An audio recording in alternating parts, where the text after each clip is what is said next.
What Really Happened with your host, Mike Rivero. You're listening to the Republic Broadcasting Network, where you'll find out what the Fukushima's going on. And aloha, America. Welcome to our show today. It is Monday, May 16th, 2016, start of a brand new week. We're about halfway through the month of May. It is still snowing in parts of the United States of America. More about that a little bit later on here. The phone lines are open, 800-313-9443, 800-313-9443. Mike is in our control room, twiddling the dials, keeping us out of trouble, ready to answer the phone when you call on in. A couple of quick program notes. Monday, May 30th, that's Memorial Day, we're going to have somebody down at this conference of this meeting of the survivors of the USS Liberty. They're going to be passing around a cell phone. We're going to have a bunch of those guys on the show talking about how Israel tried to sink that ship and frame Egypt for it to trick the U.S. into war on Israel's enemies. They have part of a continuing pattern here. We're going to have an interview with Alan Favish regarding his Supreme Court case relative to the murder of White House Deputy Counsel Vincent Foster. We're having to do a pre-record on May 21st. The interview will air 1 or 2 days after that, based on editing and other considerations. Now then, tremendous upset over at the Nevada Democratic Convention. They're not even trying to hide the fact that they're hijacking this for Hillary Clinton. Senator Barbara Boxer got up there to try and make a speech saying, "We support Hillary, we support Hillary." Everybody in the audience was booing her. It was very obvious that the number of Sanders supporters greatly outnumbered the number of Clinton supporters. And Boxer apparently lost your cool on the podium, which is something you are not supposed to do when you're a professional politician. She is up there shouting at the crowd, "If you keep on booing, you're going to boo yourselves out of this election," which apparently turned out to be a credible threat because Bernie Sanders supporters were blocked from voting on a technical issue, saying that their registration was illegally switched without their knowledge. They went on in there thinking they were registered to vote Democratic, and they weren't. It was changed. And they even have it on videotape. The Sanders supporters were being blocked because of registration. They weren't even checking the registration of the Hillary voters. And there were 200 Bernie Sanders supporters were prevented from voting. That's how obvious it is out there. And as a result, Hillary won most of the delegates by a huge margin. She got 20 of the 35 pledged delegates. And basically, people were very angry. And the state Democratic Party said, "Well, take it up at the National Convention. If you have a complaint, take it to Debbie Wasserman Schultz, who we know is absolutely dedicated to forcing Hillary Clinton as the Democratic nominee for the general election." And everybody was out there with their cell cameras. They got the video evidence of what was going on. And probably the absolute nadir of the whole experience was the state chairman, Roberta Lang, basically got up and said, "There's a motion to end, motion is seconded, motion is passed." I mean, that fast, and everybody's booing, and she runs off the stage. And so the Bernie Sanders were upset, and the Democratic Party calls in the police to kick out Sanders supporters, saying it's not up to you anymore, it's in the hands of the attorneys. It's going to be another debacle like Florida in 2000. So this is what democracy looks like according to the Democratic Party. Block the opponent's voters, ramrod the delegates through, and then illegally adjourn the convention. Just shut it down and get on out of there. Now, Bernie Sanders is, not surprisingly, upset about what's going on. He is still critical of this whole superdelegate voting system, and he's right about that. The whole superdelegate system is a message by both political parties that you don't matter. You have no say in who is going to run this country. They're going to line up their favored candidates from their little political clique, their insider club, and you get to pick one of them, maybe. You may not even get to do that. Our elections are a complete sham. Now, Anderson Cooper is out there now trying to protect Hillary by downplaying and, in fact, outright lying about Bill Clinton's sexual assault victims. They're back to saying alleged, rumor, conspiracy theory, even though Bill Clinton has acknowledged publicly at least 2 of the affairs. And the corporate media continues to display, at least CNN, that it is biased in favor of Hillary. They are not objective. They're not reporting the news. They're dishing out the propaganda. Okay, we're going to grab a phone call here. Bob in Indiana. Aloha. Welcome to the show. What's on your mind? Hi, Mike. Well, I was wondering what really happened over in Moscow in a cemetery where about 400 people gathered recently, and some of them got shot. I hadn't heard absolutely nothing about that. Oh, dear.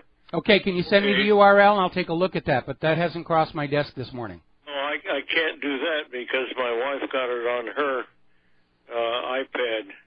She reads Russian. All right, well, okay. I'll take a look for that just as soon as I can, okay? Yeah, I think it was Muslims involved. Okay. All right, well, I'll look for that over the next commercial break. Thank you very much for the phone call.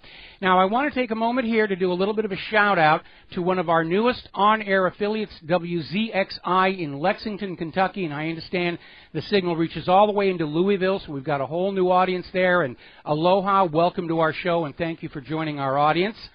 And again, we seem to be picking up more and more on-air affiliates, and that's a good thing, because we're trying to get the word out, we're trying to restore honest elections, we're trying to show the way back to an economic recovery, and mostly we're all about trying to stop this rush to World War III before we all have mushroom clouds out our front windows.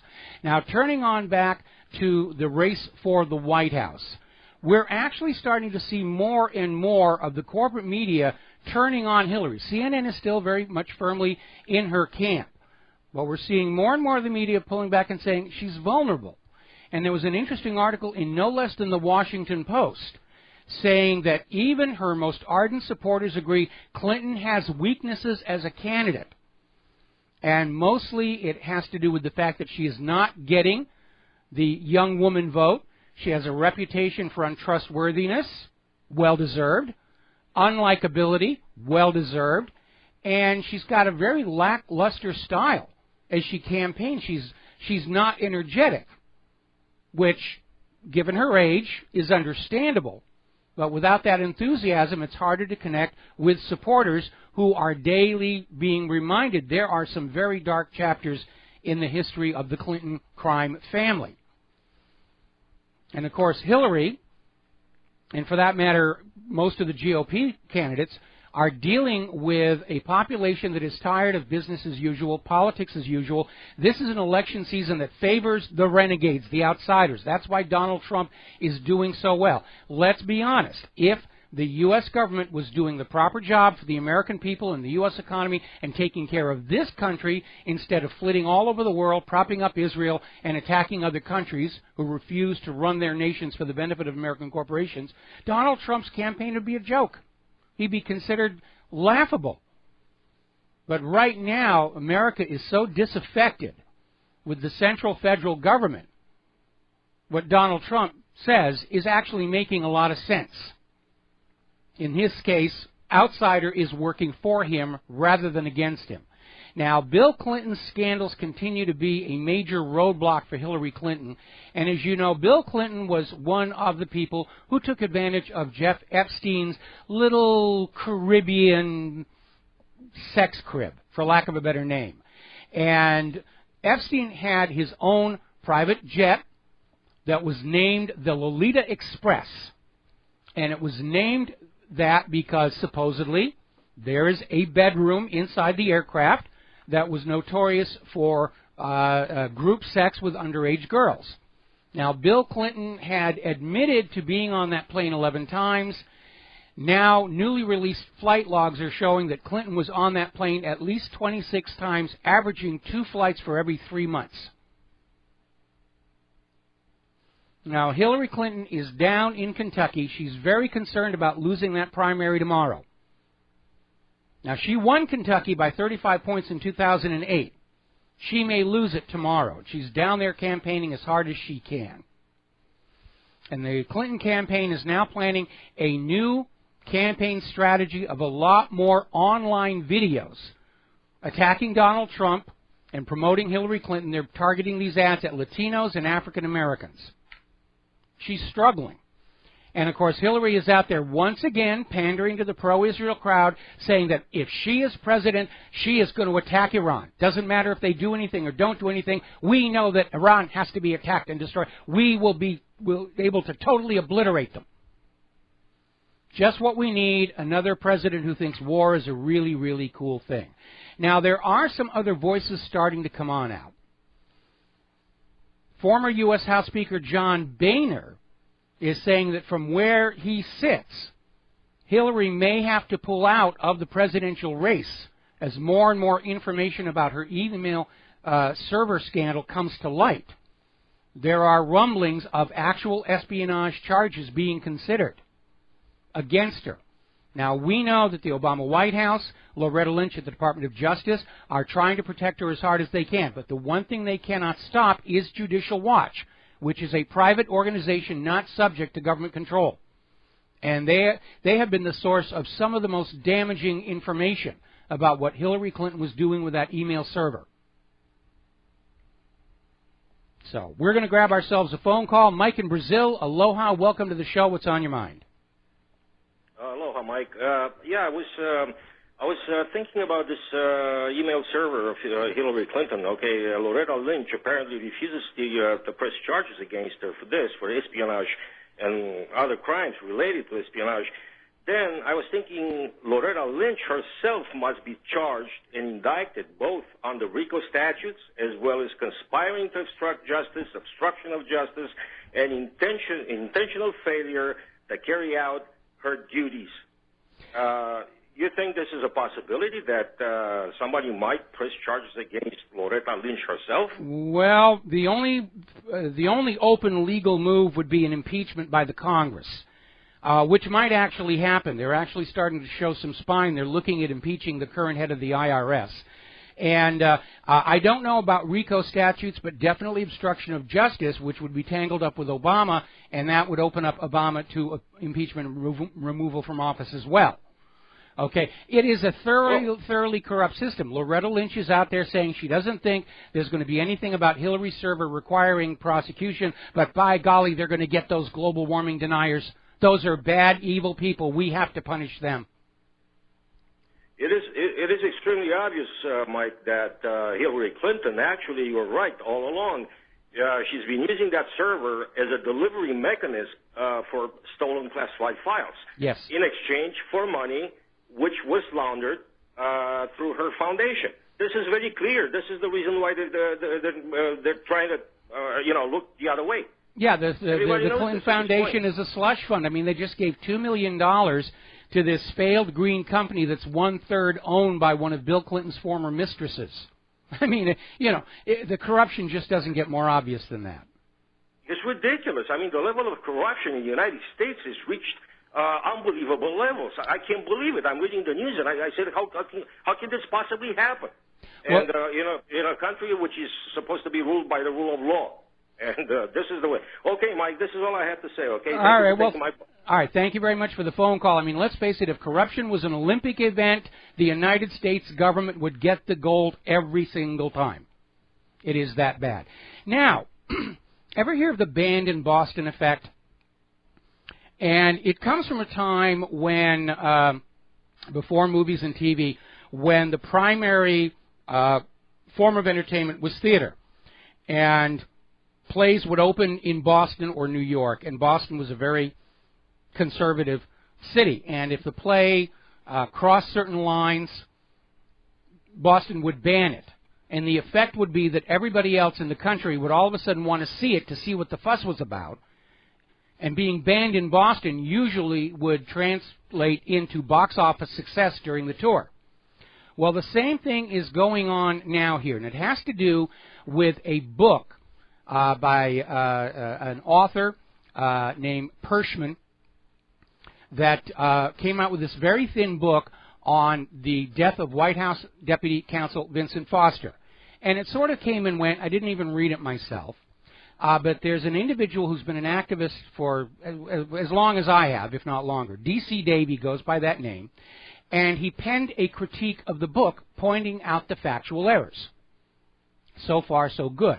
Well, Pershman has just sent a very strongly worded demand that this critique of her book be taken down because it represents defamation and blah blah blah, and it's a very scary document, and it went to DC Dave and it went to every website that had copied and posted the critique, and it's backfiring because now all of a sudden everybody's talking about Pershman's book and why it is so full of errors. And Pershman's theory is they're trying to defuse the Vince Foster incident because Hillary's run for the White House has revived that very questionable event from 22 years ago. And Pershman is trying to reconcile the accumulated body of evidence that the official story is junk by saying that Vincent Foster did commit suicide, but he committed suicide someplace embarrassing, and his body was dumped in Fort Marcy Park by a panicked White House staff. That's the theory, to try and say he still killed himself, so make it go away and stop bothering Hillary with it until after November. But the book is full of errors. And because Pershman has gone on this rampage, it's actually calling much more attention to D.C. Dave's critique and the very real errors and deceptions that are in the book. And we put a link to some of them, showing that the gun found with the body was not the one owned by Vince Foster, therefore it had to be planted on the body. We pointed to the documents where the FBI fraudulently manufactured the testimony of Lisa Foster to try and build a case that the dark-blued steel gun found with Vince Foster's body was the silver-colored, and that's the FBI's description, gun that Vince Foster inherited from his father, which was nickel-plated. What is glaringly absent from the FD 302 form of the interview of Lisa Foster is the gun serial number, which would be normal practice to prove you're talking about the same weapon. We have the documentation that there was, in fact, a wound to Foster's neck which was covered up. And so this has had the banned in Boston effect, and people who weren't even paying attention to Vince Foster or D.C. Dave are now running to say, what's the fuss all about? Okay, now, Mitt Romney apparently has decided that the possibility of him dethroning Donald Trump is very weak because of his past performance as a presidential candidate and his own track record for business excesses. There's a documentary going around when Mitt Romney came to town that absolutely devastates him as carrying it all for ordinary people. But Mitt Romney is apparently leading a group that's trying to find some kind of a GOP candidate they can try and put forward at the GOP convention to replace Donald Trump before he spoils their little party. At this point, it looks like they're realizing Ted Cruz's eligibility has become an issue. They're not pushing him anymore. They're trying to find somebody that they can put up there that will look credible next to Donald Trump. Whatever they do, it's going to hand the White House to Hillary Clinton if she is still, in fact, the Democratic nominee this November. And we're seeing all of corporate America lining up to support Hillary. Glenn Beck and the anti-Trump conservatives are meeting with Facebook's Zuckerberg. They're out there trying to find some way to destroy him. Remember, Facebook has now been hit with a huge scandal that they are suppressing conservative news, and they're trying to showcase Hillary and the liberal agenda. It is not an unbiased source. Their trending news is not what is trending among Facebook posters, but merely headlines picked from the corporate news outlets. And they'll tell you, this is trending, you should look at this. Pay no attention to the posts coming from WhatReallyHappened.com. You need to stay with CNN and MSNBC, and they'll tell you what to think today. But we are seeing cracks in the corporate media. The New York Times tried to do a hit piece on Trump. It is blown back in their face with both MSNBC and CNN taking them to task for it. We're going to take a break for commercials. We'll be right back. Aloha, America. Welcome back to the show. Now, over the weekend, the New York Times came out with a story, an interview, about a woman, Rowan Brewer Lane, former model and a former girlfriend of Donald Trump. And the piece made it look like Donald Trump was just this woman hater, abusive, disrespectful. And Rowana Lane basically came on out, went public, and said, no, that's not what we said in the interview. And she was interviewed on MSNBC's Morning Joe show, saying that the quotes were taken completely out of context, that they were literally chopping bits and pieces out to hit a foregone conclusion. MSNBC's wagging their finger at the New York Times. Even CNN got in on the act and just was interviewing the original reporters saying, what do you think you were doing? And the CNN interviewer even went as far as to say, as a journalist, I find this very, very troubling. And the New York Times reporters were out there trying to sell this idea that they were attempting to portray Trump's treatment of women from before he really got to know this woman, and that is far more germane to how well he treated her later on. And it was a very lame excuse. But we're seeing the entire establishment is terrified of Donald Trump because he's not one of them. He's not going to go along with the games they've been playing to make themselves richer. He's not going to go along with the war agenda. He intends to support legal gun owners, support the Bill of Rights. He's an outsider. He's not part of this New World Order game. And they're scared of him. They want to shove Hillary Clinton down our throats because she's one of them. She's going to continue the same agenda that has destroyed this nation over the last quarter century. Representative Nancy Pelosi is out there declaring, I guarantee it, Trump won't be president. You planning on shooting him in a hotel pantry, Nancy? And by the way, there is still all kinds of confusion out there in California over voter registration, because a lot of people are checking the little box saying independent because they don't want to say they're a Republican.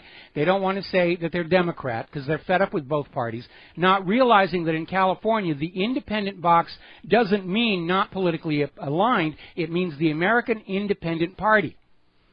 And the registration form was not clear on what that meant. And so people are having to go back and change their registration, and apparently this also affected the mail-in ballots. And California voters have until May 31st to request a crossover ballot for the Democratic Party in Sacramento County. Now, the deadline may actually change in some jurisdictions, so don't wait. If you don't re-register, your mail-in ballot will not be counted. They're trying to rig this thing. They don't even care if you see it anymore. If you get angry because they're stealing the election, they'll do what they just did at the Nevada Democratic Convention. They'll call the police on you.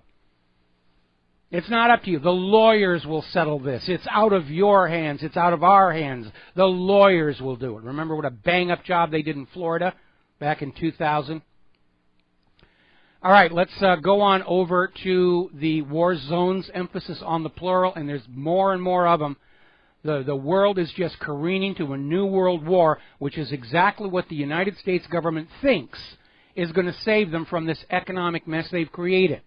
Because it worked the last few times. Crash of 1907, World War I. Crash of 1929, World War II. Crash of 2008, look how many countries the United States has invaded, regime changed, or drone struck.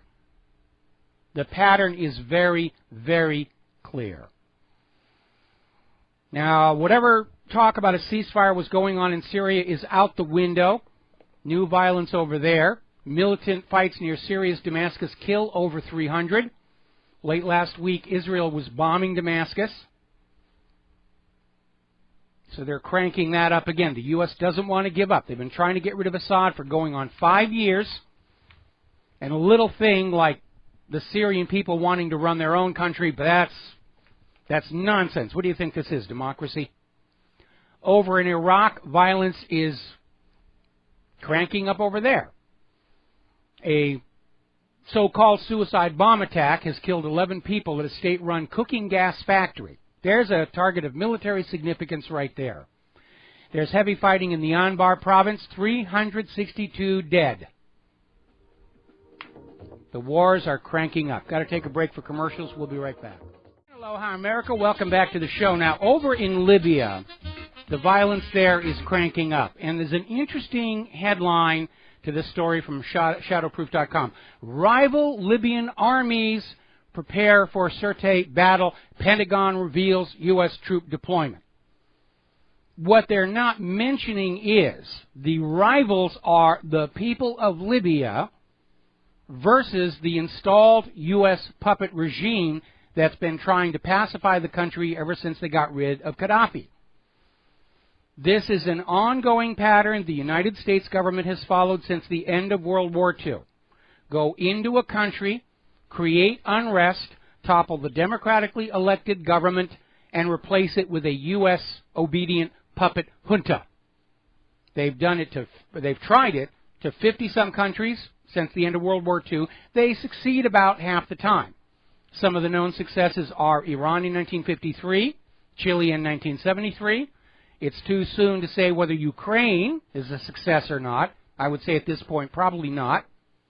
But that's what's going on in Libya. The U.S. went in, got Gaddafi because he was putting out that gold dinar. They put in a puppet government. The people of Libya said, we don't want that.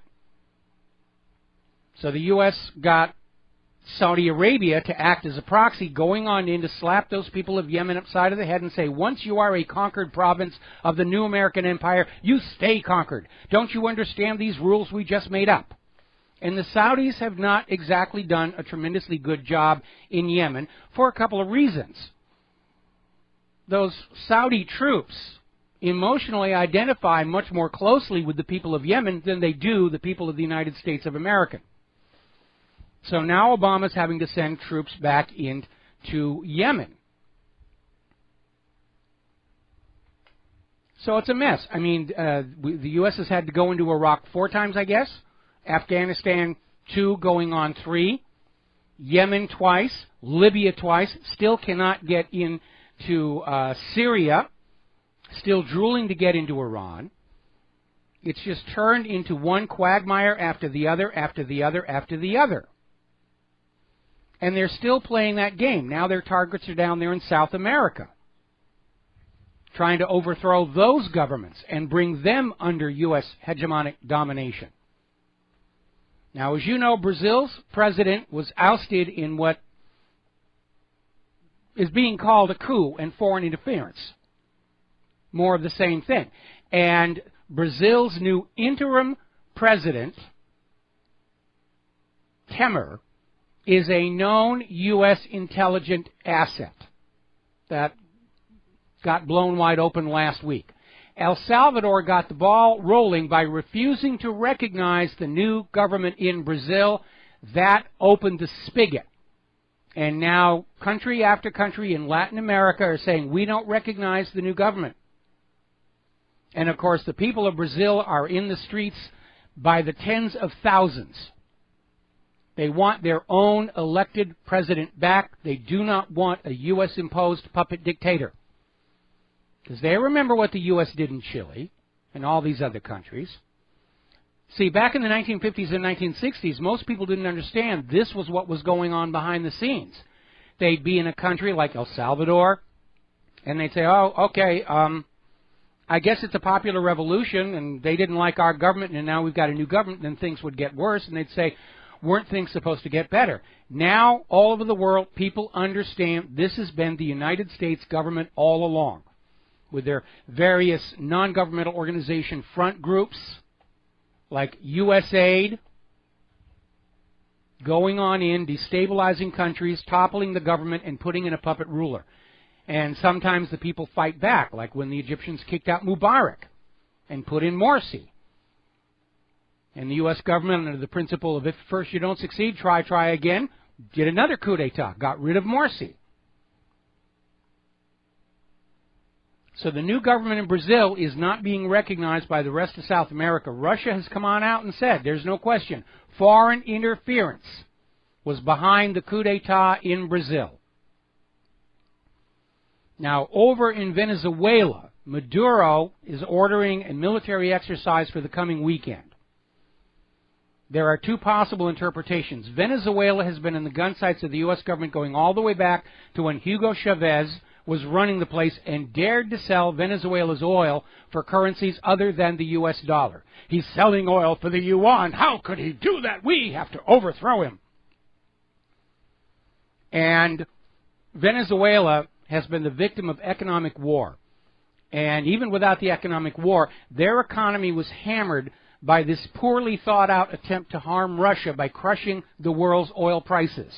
And yes, Russia's economy suffered a little bit of harm, but proved to be much more resilient than the analysts in Washington, D.C. thought.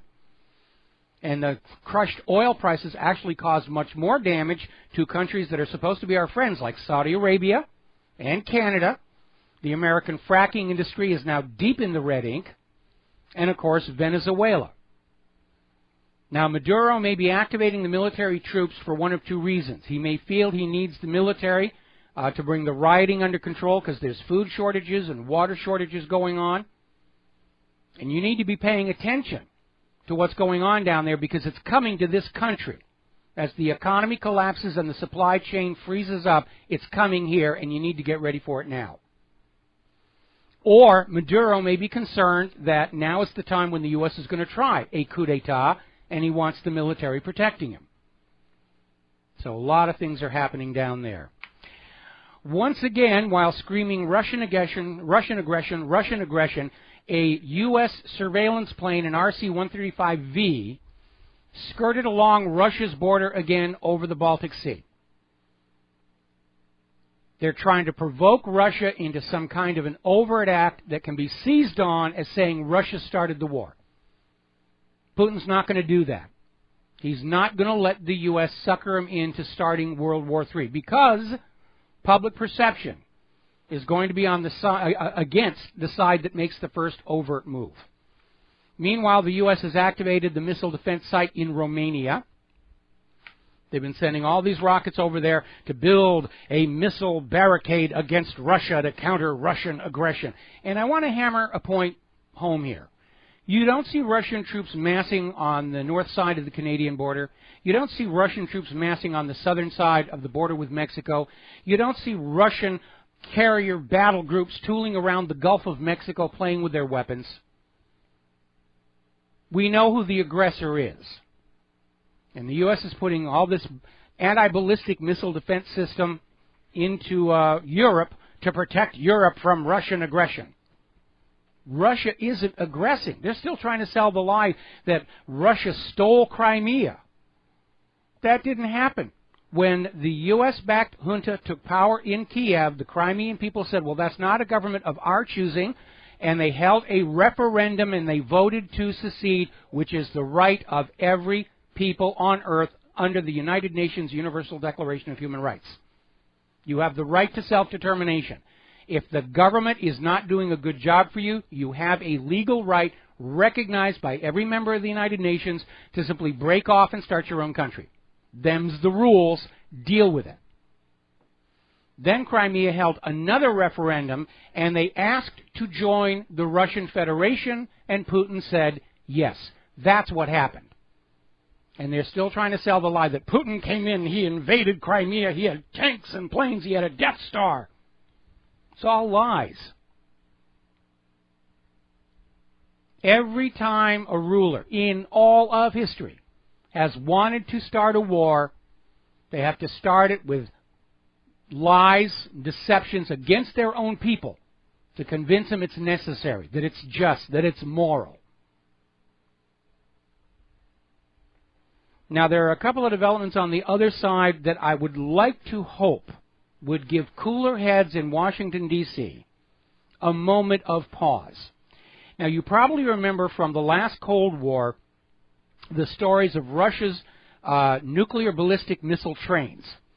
These were trains with heavy locomotives, and they were driving around Russia's rail system carrying launchable intercontinental ballistic missiles with MIRVs. And they looked mean. And they even had one in one of the James Bond movies. I forget which one it was. They didn't actually look that mean. That one was made up for the movie. Russia is now building a new generation of their nuclear-capable trains that look exactly like ordinary cargo trains from outside. You're not going to know where they are. If you really think about it, it's a lot less expensive than the doctrine of ballistic missile submarines. Those things are expensive. And the problem with America's missile sites, both offensive and defensive, is they're pretty much fixed locations. Everybody with a satellite knows where they are. So Russia's got these trains running all over their rail system, all over the country, carrying these missiles, and nobody knows where they are or which ones they are. Even more alarming, we are now seeing, this is even being acknowledged in the American media, Russia and China have just demonstrated new hypersonic maneuverable vehicles that evade all current U.S. ballistic missile defense systems. The entire U.S. ballistic missile defense, Star Wars, was built around a doctrine of an incoming threat following a predictable ballistic path, so that you knew so many seconds from now the warhead will be here and we can position an interceptor in front of it. No more. These new delivery systems by Russia and China don't go way up into space where they're easy to spot with the BSTS satellites. They skim along the top of the atmosphere. They maneuver. They go back and forth, up and down, corkscrew, dipsy doodle, wiggle, whatever you want to call it, which makes a ballistic intercept absolutely impossible. Russia and China are trying to send a message to the U.S. government. World War III is a bad idea, and they are absolutely right. Now, Russia just extended a rather interesting offer. They're trying to build up the eastern part of their country, which is still wild frontier. And Putin has issued an offer that anybody who wants to move to Russia, to that part of Russia, will get 2.5 acres of land for free. And the latest poll is showing 80% of British subjects say they would take Putin up on the offer if they could get to Russia. It's very, very attractive, especially when you look at what's going on with the British economy and all the stress being caused by the unbridled immigration. Apparently, Angelina Jolie is over there in Great Britain saying, you have to stay in the European Union. You have to let the migrants in. Like anybody's going to listen to an actress. By the way, a little historical reminder. 3 years ago, Vladimir Putin issued an arrest warrant for George Soros for some of the actions being done inside Russia by Soros-backed non-governmental organizations that were caught trying to destabilize Russia. And Putin kicked him out, and he issued an arrest warrant for George Soros, and that's why George Soros is at the forefront of trying to get a war with Russia going. It's not like we oppose Russia. It's Soros opposes Russia, and you people with no money, you're just supposed to follow along because you have no money. Now, over in the South China Sea, the U.S. is continuing what are called freedom and navigation exercises in which they sail warships near these Chinese islands. And I'd like to remind everybody, it is called the South China Sea. It is on the other side of the world. It's not like China is actually threatening the United States. You don't see China provocatively sailing their warships off of Boston Harbor or New York or around Catalina Island in California or even here in Hawaii. It's the U.S. that's trying to provoke the confrontation. And the real goal is really absurdly simple. This is a war between the U.S. Federal Reserve note, the Russian ruble, and China's yuan, which is now backed by gold. These are threats to the continuing domination of the dollar in global commerce. And the U.S. economic system makes a handsome profit off of the rest of the world using the dollar for cross-border trade and banking. And because we've allowed our manufacturing to decline, and nobody wants our GMO agriculture, that mafia-like piece of the action of global commerce is the only thing holding up the U.S. economy. As more and more countries turn to the ruble and the yuan, BRICS, the Asian Infrastructure Development Bank, all of these other parallel systems coming online. They're moving away from the dollar. And that is what this war is all about. To drag the world back to Bretton Woods and dollar domination, and they don't care how many million people they have to kill to get it. Because that's how the money junkies behind all of this think. Bankers love wars. Wars are the bankers' richest harvest, and they don't care which side wins or loses because they make money off of both sides. That's why you had Brown Brothers Harriman in New York backing Adolf Hitler's rise to power up until the day World War II started and Roosevelt nailed them under the Trading with the Enemies Act.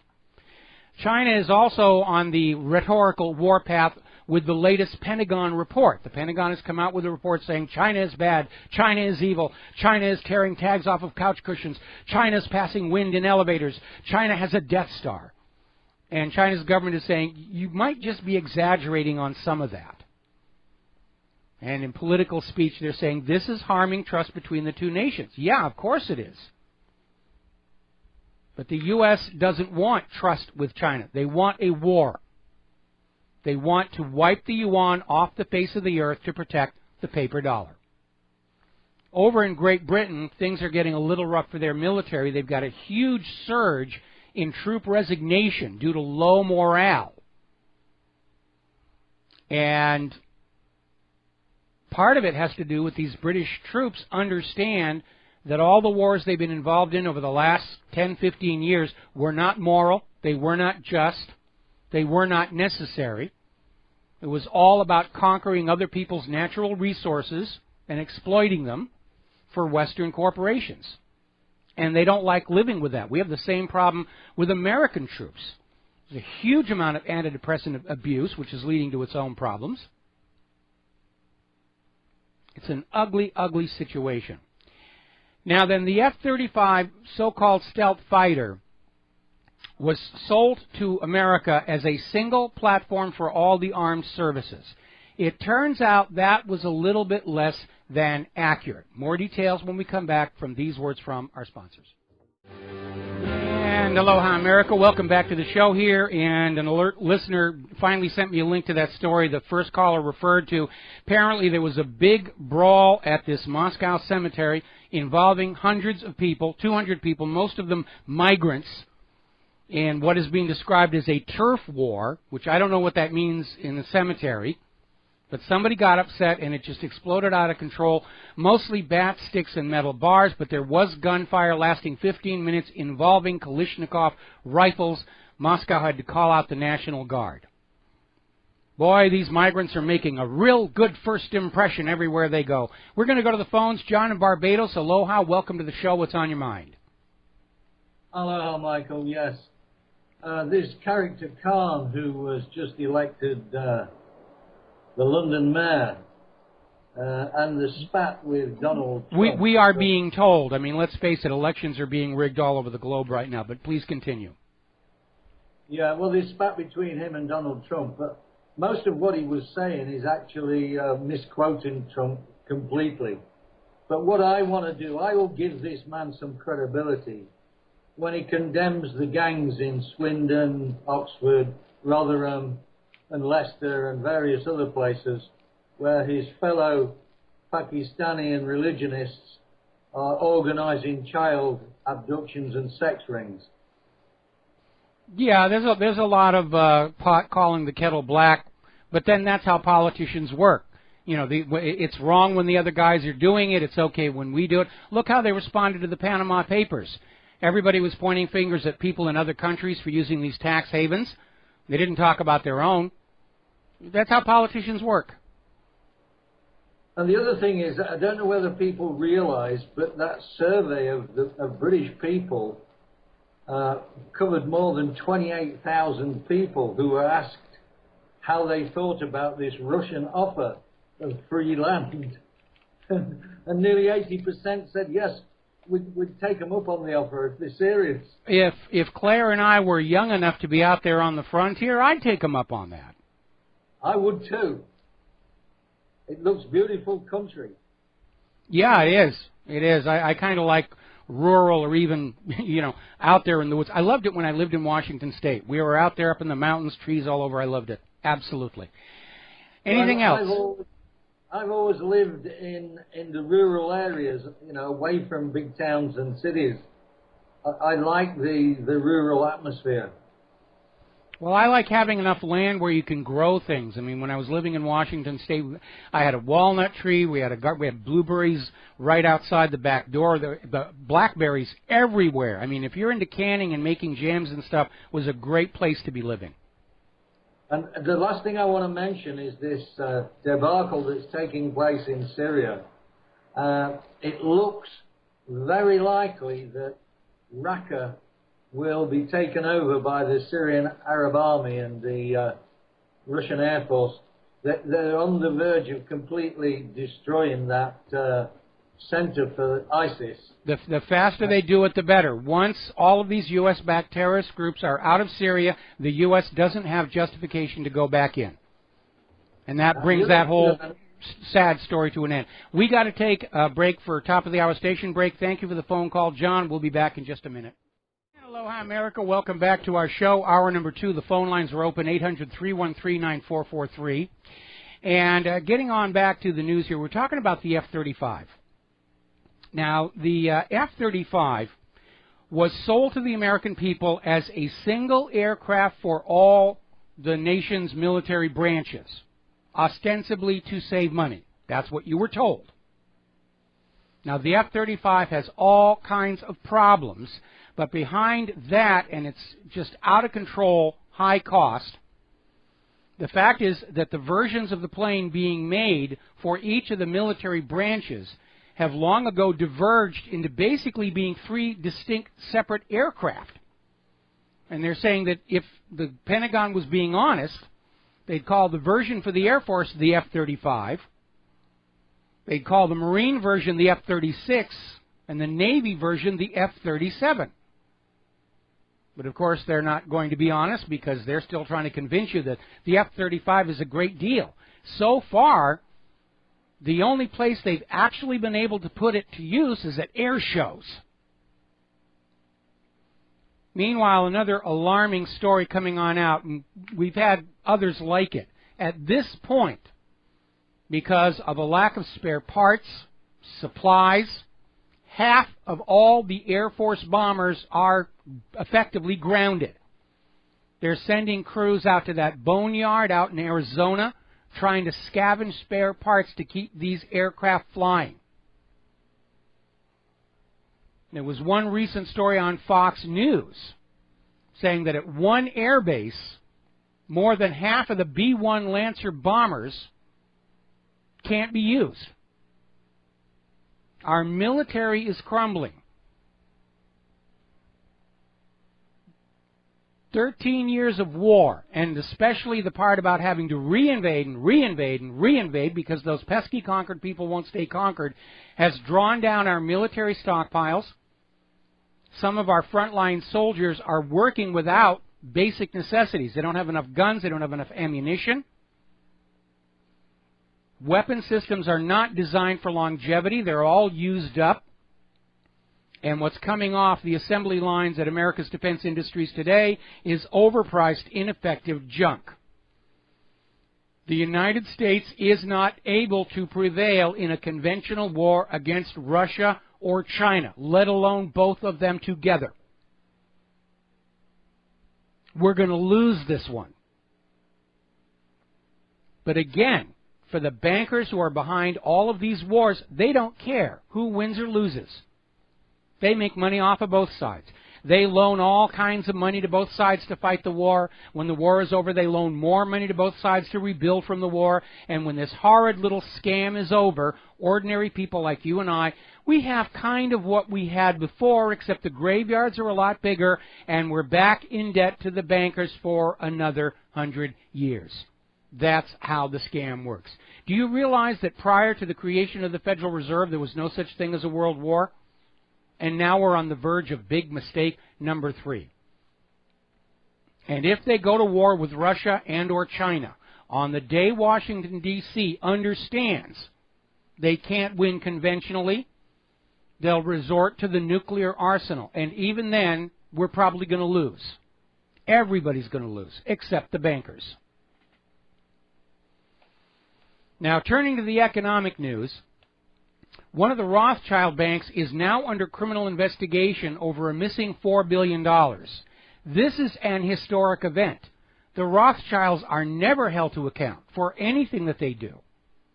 But somebody slipped up badly enough where there had to be an investigation. Remember the Panama Papers? Oh, those gosh darn Panamanians and this law firm, Mossack Fonseca, who's hiding the money of the ultra-rich so they don't have to pay taxes, because after all, taxes are what you slaves are supposed to be paying. The elites don't pay taxes. You pay taxes. That's your job in society. You're all serfs and slaves. It's your job to work and give the elites wealth so that they can build themselves palaces and fight wars and all the rest of it. It turns out that the Citigroup private bank in Miami has been a front for dozens of offshore companies whose agent is Mossack Fonseca. It wasn't confined to just Panama. They're still trying to investigate that. Remember Emma Thompson, the cute little girl from the Harry Potter movies? Hermione Granger was her character name. Apparently she got caught up in the Panama Papers scandal. She insists it's only for privacy. It's amazing here. Let's see. Now then, I had another story. Well, I missed it. You know how Christine Lagarde, head of the IMF, is out there telling all the countries of Europe, you have to pay your taxes. Yes, the taxes are high, and they're going to get higher because you owe all this debt to the bankers. And remember, in the case of Greece, half that debt was created through fraud. Now, normally, under legal principle, fraud negates consent. But in the eyes of the money junkies, as espoused by Christine Lagarde herself, it doesn't matter if the debt was created through fraud. Debt is holy. Debt is sacrosanct. You will work and sacrifice to pay that debt off. We don't care how it was created. Which is kind of weird when you realize that Christine Lagarde herself doesn't pay any taxes on the money she makes from the IMF, because it's a so-called international organization. It's stateless, and it's immune to taxes in these various countries. Did you know that the Federal Reserve, privately owned central bank, it's no more federal than Federal Express. It's right in its charter. You can go to the Federal Reserve's website and read the charter. And it says in there, the Federal Reserve pays no taxes at all on the trillions and trillions of dollars they take from the American people. The only taxes they're obligated to pay are the real estate taxes on the land on which their banks sit. That's it. Taxes are just for you little people. So, alrighty, let's see what's going on over here. Now then, Moody's has cut Saudi Arabia's credit rating because of the low oil prices. Saudi Arabia is another country that got hammered in this misguided attempt to wreck Russia's economy with an oil price war. Saudi Arabia has been forced to start selling sovereign bonds. It's the first time they've had to do that in decades. Meanwhile, over in France, rioting is continuing against what are being called labor reforms, which are all part of that austerity package coming in from the EU. Oh, I just got corrected. It's Emma Watson, not Emma Thompson. My apologies to Emma Thompson. There's too many Emmas out there. So there's these violent anti-labor reform protests are continuing in France. What it's really about is austerity. You work harder, you get less. No social protections, pensions are being cut back because all the wealth is being sucked out of Europe and given to the European Central Bank. Every country enslaved to a private central bank that issues the public currency as a loan at interest is drowning in hopelessly unpayable debt. And the bankers understand those pieces of paper with ink on them aren't worth anything. It's that debt obligation that is the thing of value, because it's through that debt obligation that the bankers control your nation, your government, and you personally. Private central banking is a system of enslavement. It's ruled by compound interest. And it's no more legitimate a form of governance than rule by divine right or rule by slavery. And like those former failed systems, it only works as long as you allow yourself to be brainwashed into thinking this is the way the world is supposed to be. Current estimates of the U.S. national debt indicate it will grow to $31 trillion with a T by the year 2023. We are rapidly approaching the point where the interest alone on the national debt will be $1 trillion a year. Now, our economy is in serious, serious trouble, and we are seeing the corporate media attempt to find a scapegoat. They don't want to admit that private central banking is itself a pyramid scheme. They don't want to talk about all the rigging and corruption that's been going on in Wall Street, even though it's been in the headlines. LIBOR rigging, gold and silver prices rigging. That's not the problem. The problem is you, the consumer. The lack of an economic recovery is all your fault because you're just not going down to the store and buying things. And they're in a state of denial. The reason we're not going down to the shopping malls and buying things is we don't have any money. And the credit card companies will be happy to loan you some. But you know, there's a really big difference between the average American citizen and the U.S. government. The average American citizen refuses to borrow any money unless they're confident they can pay it back fully. The U.S. government doesn't have that concern because they'll just tax future generations more. It's an endless supply of wealth, except the system is locking up. Commerce is shutting down. And because taxation is based on commerce, tax revenues are actually going down. I don't know where they're getting all these numbers about record revenue generation from the tax system. Probably the same place they get that 5% unemployment number. The U.S. has now broken a record for people over 65 years old who are still working. Most Americans alive today will never be able to retire. The new business model, work them until they drop dead. Social Security is bankrupt. That cash set aside that was put in there for the baby boomer retirements was borrowed back by the government during the Clinton administration, and they can't pay it back. In a very real sense, the U.S. federal government has already defaulted on its debts, and they strategically defaulted against you, the U.S. worker, because they figure you can't harm their credit rating. You can't go to court and move to seize their assets. And that's why you get to feel the pain here. Now, back down in Brazil, their new interim president, the former U.S. intelligence asset, is out there saying, trust me, I will do wonderful things, and he starts immediately installing corrupt bureaucrats, because that, too, is a pattern of U.S. covert intervention in other countries. Put in a puppet tyrant, and he brings in a bunch of corrupt cronies, because they're not there for the country and its people. They're there to make money and serve their American masters. We saw the same thing in Ukraine. Poroshenko loaded up his administration with all these corrupt officials, most of them not even from Ukraine, to the point where now there's rioting in the streets of Kiev. And apparently one of the new members of the interim Brazilian government is Ilan Goldfein, who is now the governor of Brazil's central bank. So if you had any lingering doubts that Brazil was just another one of these U.S.-backed coups, for economic reasons, that alone is going to end it right there. Now, turning over to Great Britain and the Brexit. A lot of fear-mongering going on. The EU is desperate to keep Great Britain enslaved to the ECB. First of all, they don't want to let anybody set the precedent of leaving the EU. More importantly, Great Britain and Germany are the only two economies in the entire EU that are still functioning. And they're being siphoned dry to prop up the rest of the EU. If Britain escapes, the load falls on Germany. They can't handle it. Germany may decide they need to get out at that point. And we've been hearing all these warnings about the Brexit, and I don't mean Angelina Jolie because nobody's paying attention to her.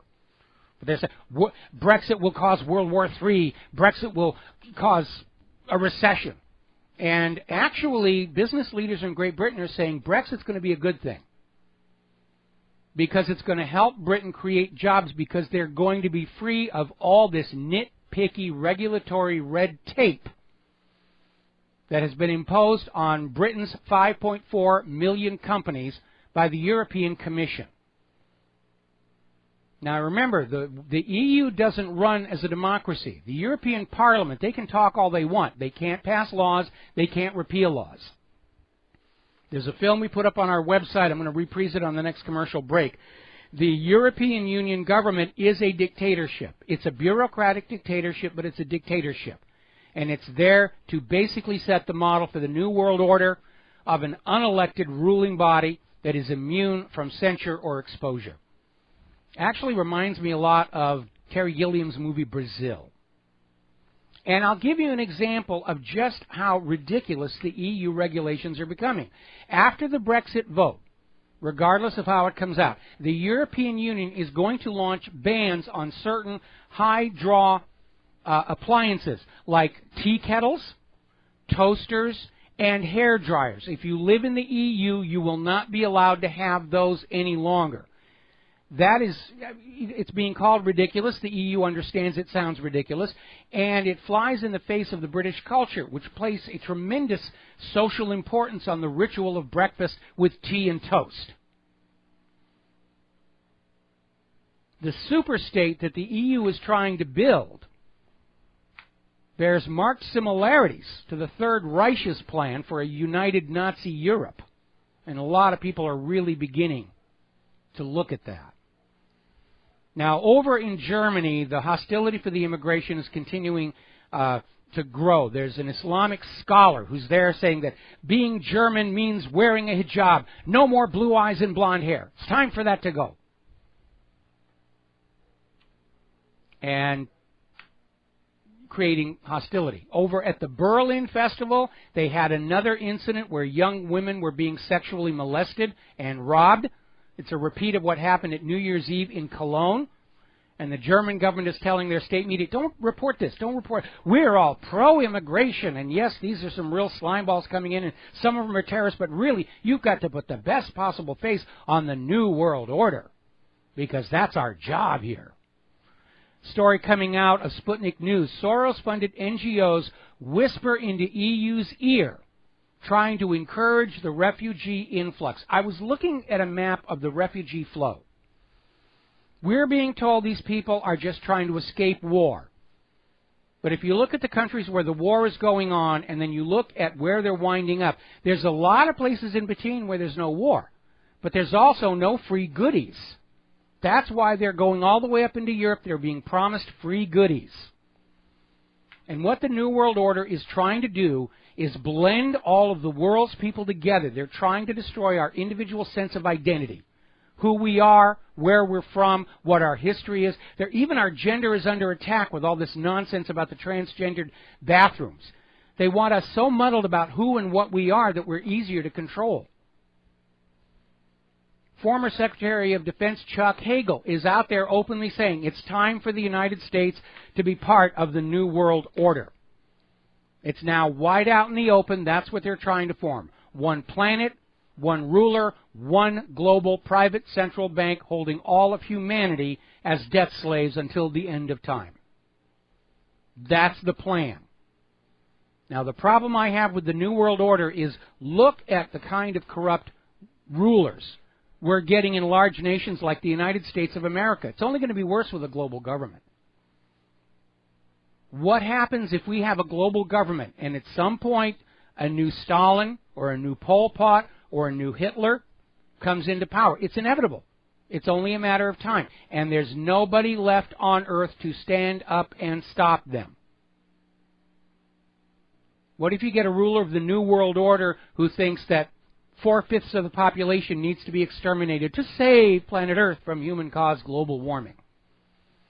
Or maybe we only need to keep a few males around to perpetuate the species, and this should be a planet mostly of women. Look at some of the kookiness coming out of the liberal ideology. It's not entirely impossible. I mean, look at all this nonsense about the transgender bathrooms. Apparently, Obama is now going to force all hospitals and doctors accepting federal funds, meaning they're plugged into Obamacare, they will have to provide gender transition services and abortions on demand, Nobody gets a choice anymore. Now, apparently, the boycott against Target over allowing men to use the women's room has reached a point where it's actually impacting their sales. So, I mean, just think about it for a second. The U.S. economy is on the edge of a cliff. The U.S. government has invaded, regime changed, or drone-struck 17 nations that we know of. We are at risk of a full-on nuclear war. Vaccines are causing more harm than good. Our tap water is toxic. GMO food causes tumors. And the Democrats think that letting men use the women's restroom is the most important issue of the day. We'll be back after these few words. Aloha, America. Welcome back to our show. We're going to go to the phones. Mark in North Carolina. Aloha, Mark. Welcome to the show. What's on your mind? How's it going, Mike? Mike, it's so obvious what they're doing. I mean, they're causing disruption in the Middle East. They're destroying countries there, driving the people over here or into Western Europe and over here, and causing, total disruption. And they basically want to take over.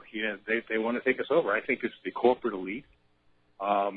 This is why they're so afraid of Donald Trump. This is why they hate Vladimir Putin. This is why they hate Bashar Assad.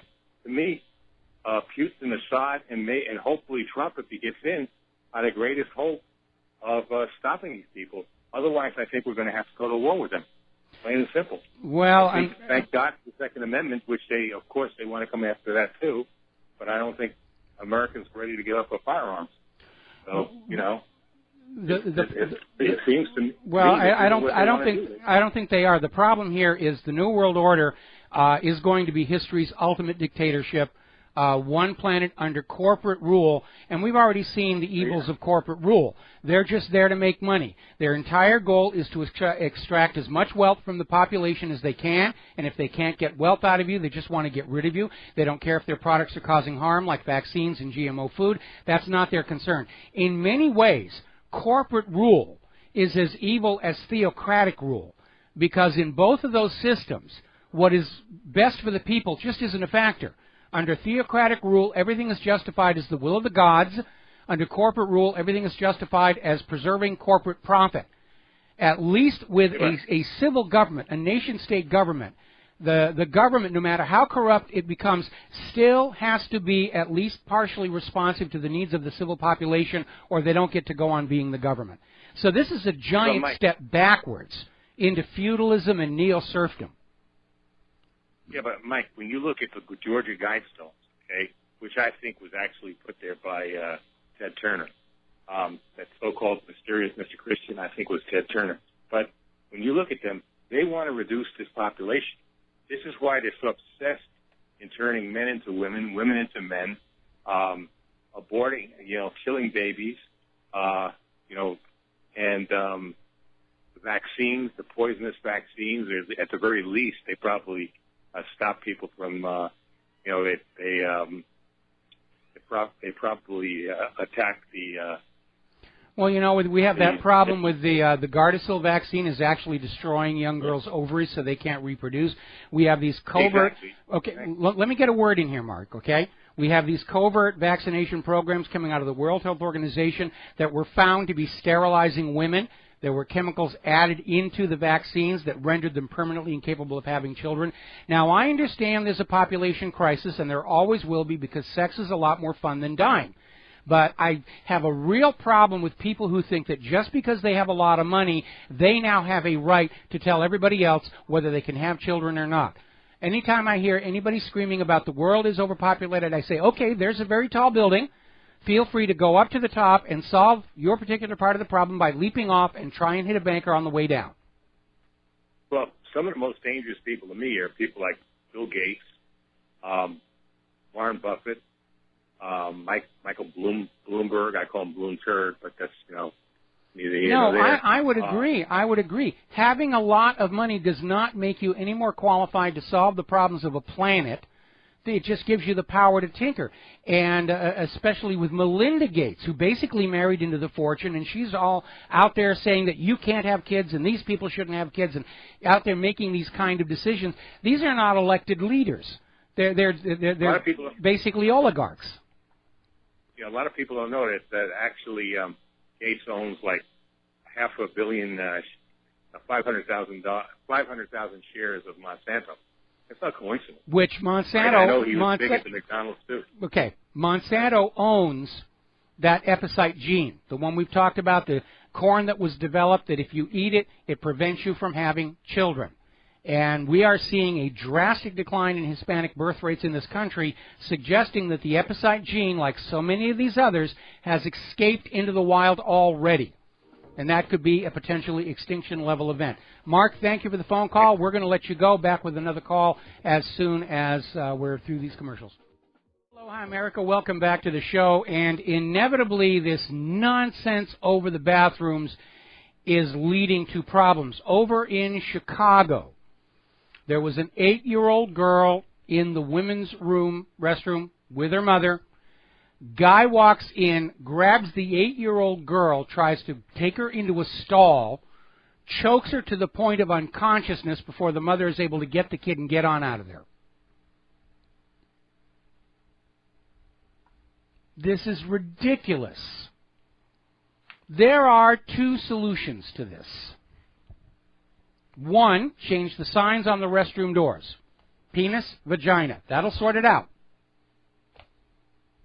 Or, if you really feel that you have to deal with people who are just seriously confused about who they are, have a third restroom. A lot of places already do. It's called the family restroom.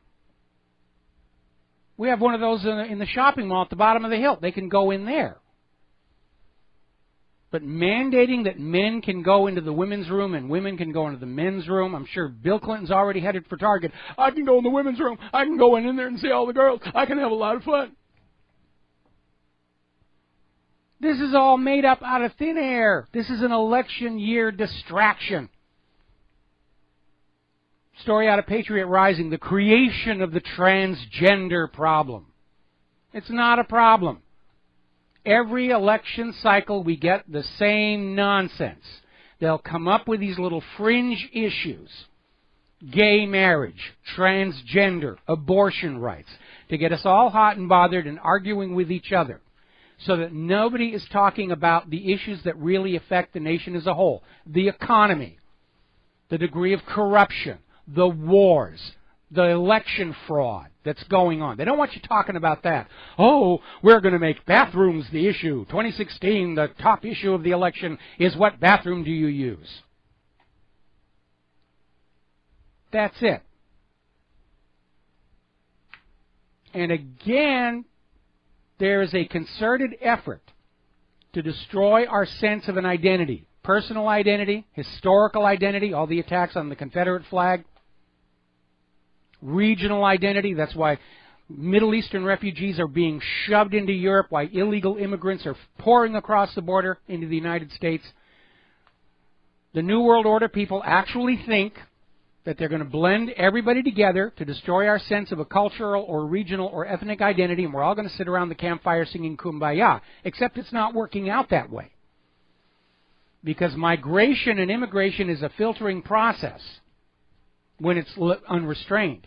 We're not getting the best people from these foreign countries. We're getting the worst. We're getting people who couldn't make it in their own country. We're getting criminals fleeing prosecution.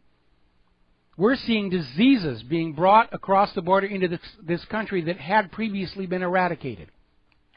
But no sacrifice for the American people is too great to bring about the New World Order. Latest news from the forefront of the politically correct movement. Obama is now saying the word criminal is verboten. We're going to call them justice-involved individuals. And apparently out in California, shoplifting anything worth less than $950 is now just a misdemeanor. So all you California shoplifters, have fun. Let's go to the phones here. Dave in Nevada. Aloha. Welcome to the show. What's on your mind? Hey, Mike. I just wanted to ask you a question, and it's in response to what you were saying about the bankers profiting off of either side or both sides of the war. And I think it also applies to both sides of the political spectrum as well. My question that I would like to pose to you or ask you is that if it's the case that the bankers are that powerful and they can profit off either side, what exactly does Donald Trump have in his arsenal that will be able to address this problem with the bankers? He's already said it. He wants to go back to being friends with Russia and China and just do business with them. Okay? Okay. That's it. Trump doesn't want to go along with the war agenda because he understands it's all driven by the greed of the money junkies, and the U.S. is probably going to lose this one. And Donald Trump, I think, along with the vast majority of Americans, we know our nation is in trouble. We're not looking forward to see it completely destroyed the way Germany was after World War II.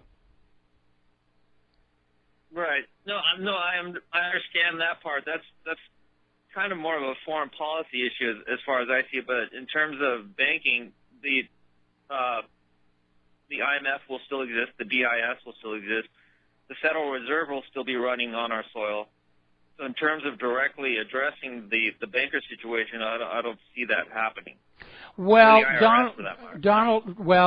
IRS is in trouble right now. The House is looking at impeaching the current head of the IRS. The situation here is Donald Trump isn't going to go after the Federal Reserve because if you've read my article, All Wars Are Bankers' Wars, the private central bankers have a bad habit of killing world leaders who don't go along with their game. But we're in a different situation. In historical times, when a nation that was enslaved to a private central bank crashed, which inevitably it had to, it's a giant Ponzi scheme, the other nations enslaved to private central banks would chip in and help restart it all over again. And they would just look after each other throughout history. Now, today, because of economic globalism, all of the nations with private central banks are on the edge of collapse at exactly the same time. And because of the because of the interconnectedness of the banks and all these derivatives, the system could come down all at once. And it's a once-in-a-lifetime opportunity to just let private central banking go into the trash bin of history, and restart with an economic system that works for the nation and its people, a public currency managed as a public utility. Where the president will have an issue or an influence on that is after the crash, the owners of the private central banks are going to try and restart the same scam all over again. Yes, we messed it up, and yes, we destroyed the world, but give us another chance. We mean well. And Donald Trump, as president, I think is going to be standing there with a bucket of cold water and say, no, we're going to go back to a public currency managed as a public utility because that's what works best for the nation and its people. As if we have a Hillary Clinton who's in the Oval Office after the crash, she'll sign us all right back up to the enslavement of a private central bank. Yeah, I agree. That's definitely a possible scenario, and I don't see Hillary addressing that issue or being a Look how much money she's gotten from Wall Street. I mean, she's just raking the dough in because Wall Street knows she will continue the same policies. She'll look the other way when all these Wall Street fraudsters are rigging, stock markets and looting pension funds and the rest of it. It's open season on the American people, and Hillary's part of that. Oh, no, I totally agree. But we'll see. We'll see what happens. I mean, Donald hasn't even been elected yet, so I mean, we have to establish that first step first.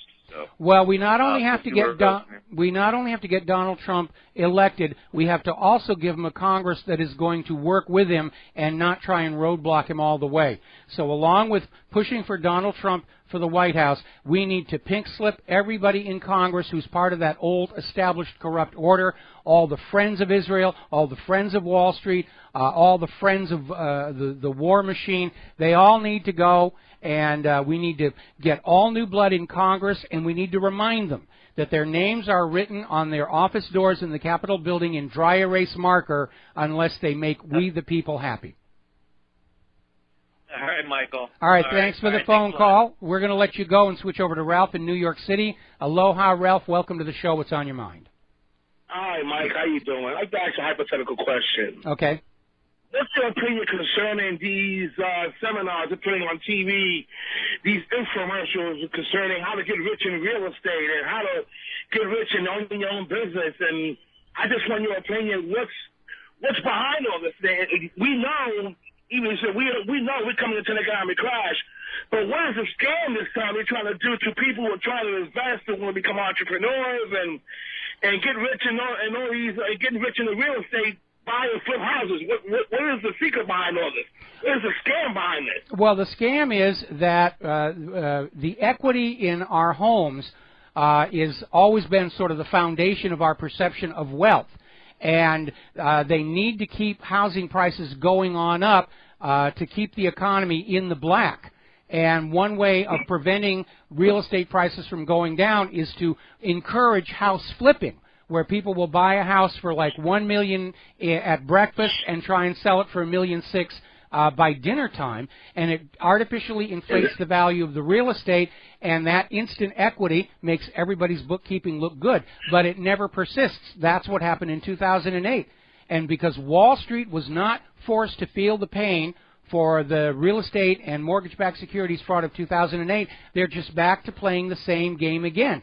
Because every time they burst one of these bubbles, they'll make a fortune, and the losses are dropped on the American people.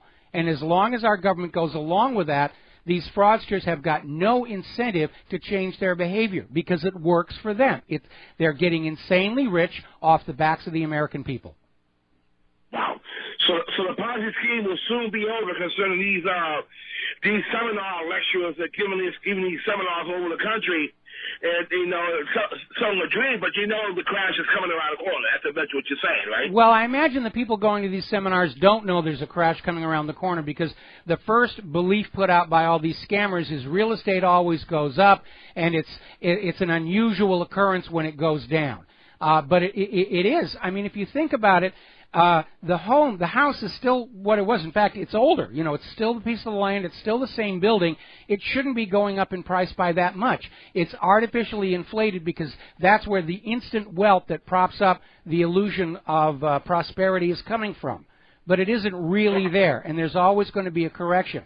And, of course, these people offering these classes, they're making a fortune from all these people coming on in and saying, I want to be rich. I want to be the new Wolf of Wall Street.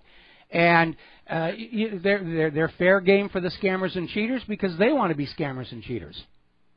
So under a Donald Trump presidency, that prosperity can either work or not work. What do you think on Well, that? we need to see who he's going to put in for his economic advisors. We're already hearing that Hillary is actually thinking about having Bill as Secretary of the Treasury and in charge of the economic reform. I can't think of a worse decision there. Anyway, Ralph, thank you for the phone call. We got to let you go. We're going to go to Robert in Tennessee. Aloha. Welcome to the show. What's on your mind? Hey, Michael. How are you doing today? Doing good. Hello. Yeah, Michael, we've been having a discussion at work about a scenario of the economy melting down, and really curious to see what would your take be on this. Let's say that we have an economic meltdown where 70 to 80% of the people in this country can't make their mortgage payment. What happens, Michael? Do they foreclose on everybody? And if they do, what do they do with the property? Well, the property just sits there. It's unmaintained until the buildings on it rot away and are condemned, and they're just left with the empty land. But before we get to that point, I mean, look at what's going on in Venezuela right now. Look at what's going on in Brazil. That's what's going to hit the U.S. when this whole house of cards economy, this Ponzi scheme, really collapses. A lot of people who are not prepared are going to be hurt. I mean, think about last Christmas and the people you saw going into the Walmart and beating each other to a pulp for a discounted video player. Now imagine how those same people are going to behave when they're at the supermarket and there's only one can of beans left on that shelf. Right. One more question, Michael. Is there, with Trump, is there anybody that he could pick for vice president that would make you somewhat sour on him? I haven't been thinking at it from that point of view. I understand the list is now down to 5 names and everybody's guessing and predicting what it's going to be. I know what would be a good vice president for him. I mean, there's a lot of people out there that I would scratch my head and say, Donald, what are you thinking about? And again, I want to emphasize, I don't agree with everything Donald Trump says and does. But he is coming from the outside. He's coming from the world of business. He's not a career politician, and those are his strengths right now. Okay? Don't you believe he would be better off, Michael, to pick somebody maybe that's not a professional politician? You know, I have a feeling that the choice for vice president is probably going to be negotiated at the GOP convention. They're going to try and kick him out, and in order to not be kicked out, Trump may have to make some compromises. So I think we're going to have to really wait for the convention to see. His life in danger, Michael. If they get the guy that will play ball with them, that may make his life more. Oh, absolutely, absolutely. If he gets a money junkie puppet as his vice president, there's going to be a target on his back. In fact, I'll be very surprised if there isn't a serious attempt on Trump's life even before the convention, so they can get him on out of there and say, well, you know, we can just pick anybody we want now. Right. Okay, Michael, thanks, man. I sure do appreciate it. All right. Enjoy your show. Thank you very much for the phone call. We're going to let you go. Now then, out in California, the Democrats are getting ready to launch gun-copocalypse. In fact, it's happening now. Gun-pocalypse is how it is, where they're out there pushing for stronger gun laws and gun bans. They even want to have you register to purchase ammunition in order to create a Department of Justice database on who's buying too much ammunition. They're afraid of you. They are so afraid of you right now. Now, as you've probably seen on the corporate media, and the corporate media surprised me by covering this, but there may be a reason for it. I'll get to. The TSA, claiming budgetary cuts and so forth, is now allowing the lines for the security checkpoint at airport to literally stretch for miles. People are out there with videos showing the line for TSA security literally going outside the terminal and around the building. Thanks to TSA, almost 7,000 passengers missed their flights in just 1 week on just one airline. It is an absolute horrendous nightmare. We are hearing from passengers that the TSA workers are laughing at all this. They think it's funny as all heck. Meanwhile, the latest security tests are still showing fake bombs are able to get past TSA screening 95% of the time. Now, what is TSA saying about this? Oh, well, it's all your fault. You, the traveling public, it's your fault there's a problem here. I guess the TSA is thinking that if you just showed up at the gate totally naked with no luggage and just your ticket, things would go along a little bit faster. But no, what the TSA is actually saying is it isn't that the TSA lines are long. You're just complaining too much. What is wrong? I mean, you know, don't you want us to find and stop the terrorists? There's only one problem with that. In all their years of operation, TSA has never actually caught a single real terrorist. They've stolen a lot of stuff, traumatized a lot of people, but they've never found a terrorist. We'll be right back. Oh, hi, America. Welcome back to the show. So why is the TSA all of a sudden slowing their security screenings down to the point where people are missing their flights? Why is the corporate media reporting it so much? Well, it may be because TSA has started pushing for all Americans to enroll in a pre-check program where you will send all kinds of relevant documents to the TSA along with a small processing fee for which you will be entered in their database as pre-approved to travel. In other words, they're introducing a system in which you need the government's permission to travel. That's what they're selling. Now, in the good old days, when we had a constitutional republic with democratically elected rulers, travel was a protected right under the Constitution. But no. Now you have to get permission from the government to travel. And that's what this is all about, trying to force that on us. We're going to take a phone call. Bill in Wisconsin, aloha. Welcome to the show. What's on your mind? Yeah, Michael, a new listener. Glad you're on RBN. I think you're doing a very good job and very informative. Thank you. What I'm concerned about with Trump, and I am asking you to get all of the listeners to either tweet, email, or send a snail mail, to Trump. All right? We don't want Newt Gingrich on the ticket. okay? He is a disaster. He was for NAFTA. He took away the Glass-Steagall. He worked with Bill Clinton. Why do we want that piece of rubbish a heartbeat away from the presidency? So I think if we use the fact that we are supporting Trump and tell him we don't want this, he might listen. Who knows? He very well might, because he's going to understand it's going to cost him votes to have somebody that onerous. Now, we need to be very careful right now, because a lot of people are making statements on behalf of the Trump campaign who really should be keeping their mouths shut. That story that came out of the New York Times about Trump's former girlfriend is a good example. And I think the only person who's out there really talking about Newt Gingrich being Trump's vice president is Newt Gingrich.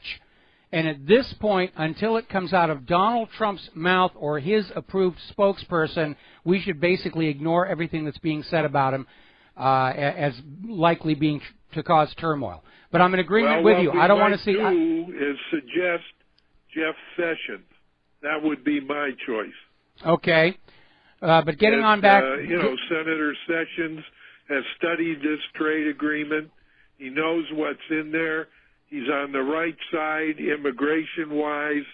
And that way, they're not going to eliminate Trump, because the next guy coming along is just as good. Yeah, that's a very, very good point. If Newt Gingrich were Trump's vice president, it's like that previous caller said, it puts a target on Donald Trump's backside. Sessions actually sounds like a good idea. I'm in agreement with you on that one. Yeah, okay. Well, let's tell everybody. Tweet, be respectful and so forth, but let's get the message out. And, and the other thing, we don't need Sheldon Adelson's money. No, we really don't on that one. He's trying to bribe Trump after the fact. We got to take a break. Thank you for the phone call, Bill. We'll be right back after the station identification. And aloha, America. Welcome back to the show. Hour number 3. The phone lines are open, 800-313-9443. And a listener just wrote in with an absolutely brilliant solution for this TSA nonsense. Americans should boycott air travel for a few weeks. And when the airlines start looking at bankruptcy court, they're going to start saying, this has gone on long enough. Because a reminder, in all their years of operation, TSA has never found a single real terrorist. They're not even very good at finding the fake ones that the Department of Homeland Security sends through to test them. They're really good, though, at groping your daughters and your sisters and your wives, traumatizing people. They've been helping themselves to personal electronic devices, but they haven't actually found a real terrorist, not once, ever. And I think that's a really good idea, because we're coming into the summer travel season. And if Americans would just decide, I don't really need to fly over and see the family because we've got Skype with cameras on it, why go through the hassle? I think the airlines would all of a sudden say, wait a minute, you're talking about driving us out of business just to thump your chest and prove how butch you are as a tyrant and a dictator. When I was a kid, I loved flying. I still like the actual flying part, but I don't want to go through the airport. Unfortunately, I'm stuck on an island. It's not like I can drive to the mainland, drive a quarter mile, come up for air, drive a quarter mile, come up for air. It doesn't really work. But if I were living on the mainland and I had to go someplace, I'd either drive or I'd take a bus or something like that. I would not use the air travel just because the TSA are being such total jerks. I mean, to me, they stand for the Tourism Suppression Agency, which is certainly what they've done here in Hawaii. Ever since TSA came along, our tourism has dropped. Now, our local tourism authority is out there putting the best face on it, saying our hotels have got an 80% occupancy rate. What they don't talk about are all the hotels and B&Bs and complete entire resorts have gone out of business since TSA showed up here, especially out on the leeward side. You can take a look through Google Earth. There are all these resorts up on the north part of the leeward side, western shore of Oahu, golf courses and everything growing wild, completely shut down. We're going to grab a phone call. Bill in Wisconsin. Aloha. Welcome to the show. What's on your mind? Bill, are you there? Nope, I guess not. All right, well, thank you for the phone call. We're going to let you go. Okay, getting on back to the news here. As I mentioned briefly earlier in the show, the U.S. House of Representatives is getting ready for a vote to impeach IRS Commissioner John Koskinen for repeatedly lying to Congress during the investigations into the IRS's targeting of Obama's enemies. And there's another article that came out of Investment Watch blog reminding us all that Steve Miller, former director of the IRS, admits in a congressional hearing that the taxes collected by the IRS are not mandatory but voluntary. Oh my goodness, you mean the government lied to us to get our money? Oh, say it is not so. Our government wouldn't lie to us. I'm convinced Saddam Hussein really did have nuclear weapons. Actually, if you believe any of this, I got a bunch of Saddam's nuclear weapons to sell you. All righty, let's see. That's right, I'd already talked to him on the phone. We already talked about how Christine Lagarde, the head of the IMF that's out there excoriating us all to pay our taxes, pays no taxes herself. Neither does the Federal Reserve, other than real estate taxes. See how it's all set up? The nobility get away with it all. Taxes are just for you little people, you serfs, you vast proletariat. That's your job, as it were. Now, I get a lot of very critical email from people who are strongly religious because I talk about the evils of organized religion. And let me be very, very, very clear here. I don't have a problem what religion you believe in or follow. I have no problem with it whatsoever. I do have a problem when organized religion is used to exploit people or harm them. I have a real problem with this out-of-control epidemic of clergy sex abuse of little children. And I often make reference to some of the evils of organized religion, such as the Crusades and the Inquisition and the witch burnings. And I'll always get these emails saying, oh, come on, that stuff happened hundreds and hundreds of years ago. To which I'll reply, well, no, actually there were witch burnings in Mexico in the 1990s. Now we're finding out that a woman in the Brazilian city of Guarujá, near Sao Paulo, was beaten to death last week when somebody posted on Facebook she was a witch. So, yeah, religious persecution of women accused for witchcraft is a current, ongoing affair. Deal with it.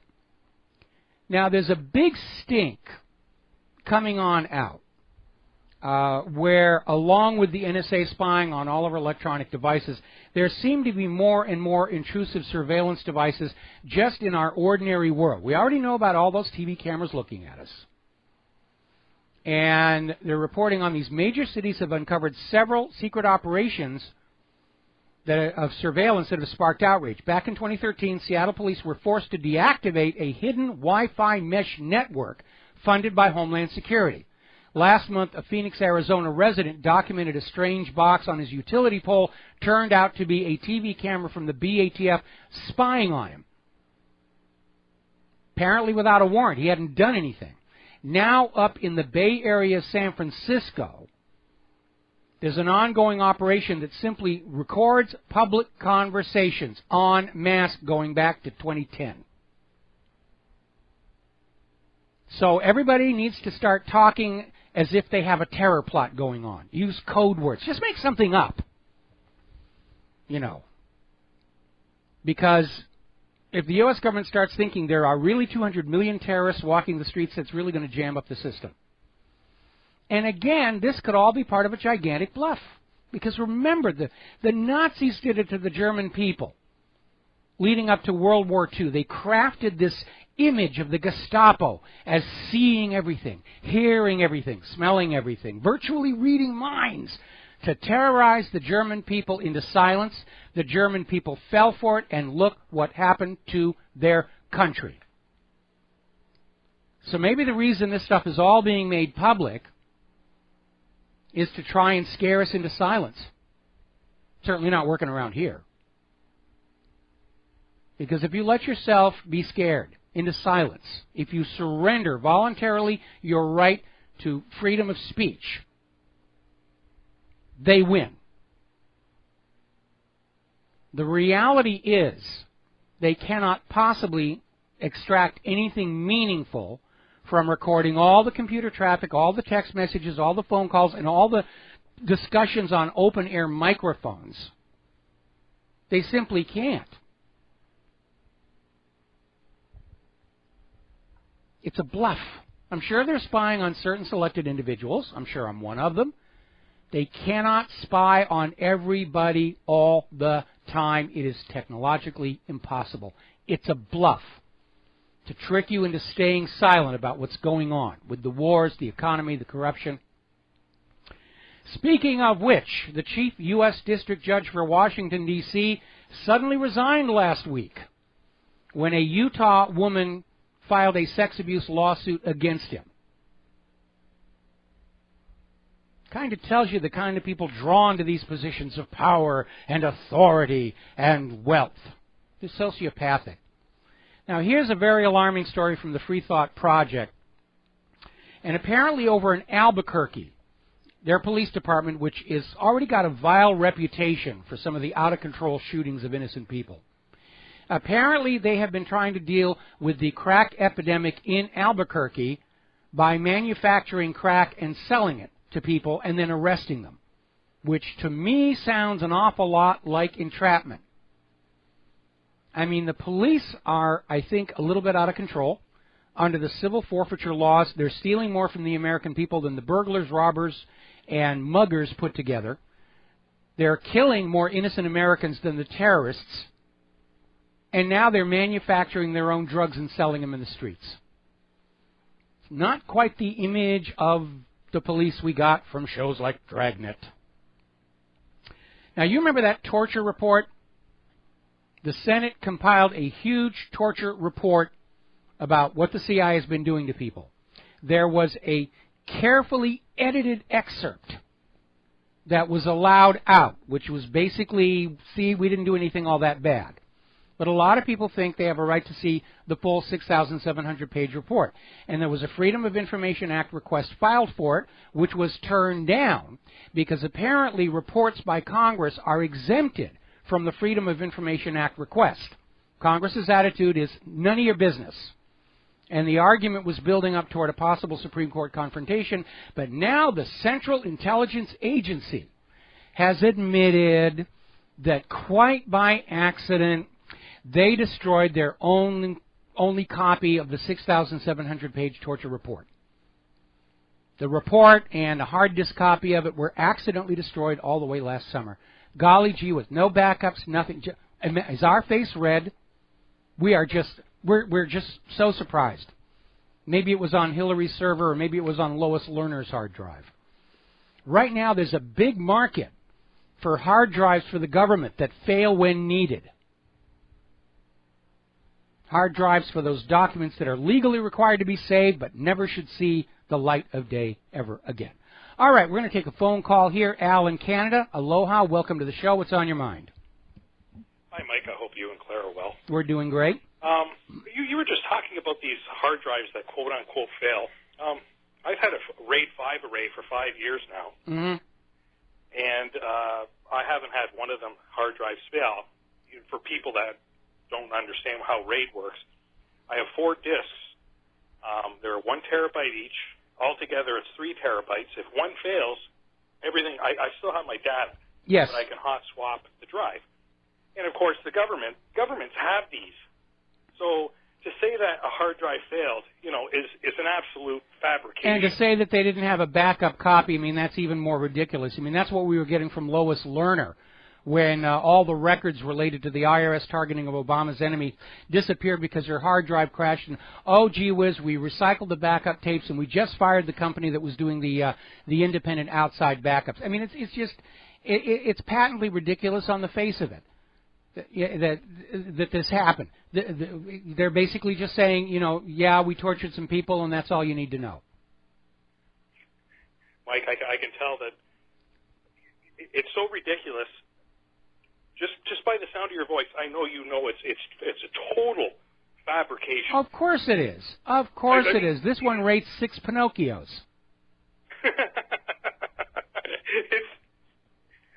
It's the government. Of course, it's the government. Their motto is, if we can spend twice as much money on two of them, let's do it. Well, you know, again, I know what a RAID array is, and at some point I want to build myself a new file server that will be a RAID array with solid-state drives in my copious free time and copious budget. But I've worked with RAID arrays before, and I'm very, very familiar with them. Even just a 2-disk RAID array, you know, you're going to have that backup saved. But I find it absolutely impossible to believe that there was only one copy of this report and only one hard drive, and the hard drive got destroyed accidentally last. I'm not buying that. Not one little tiny bit. Certainly somebody in the Senate has to have a copy of the full report. It's total lies. Of course it is. These files are smaller than MP3s from 15 years ago, for crying out loud. Yes.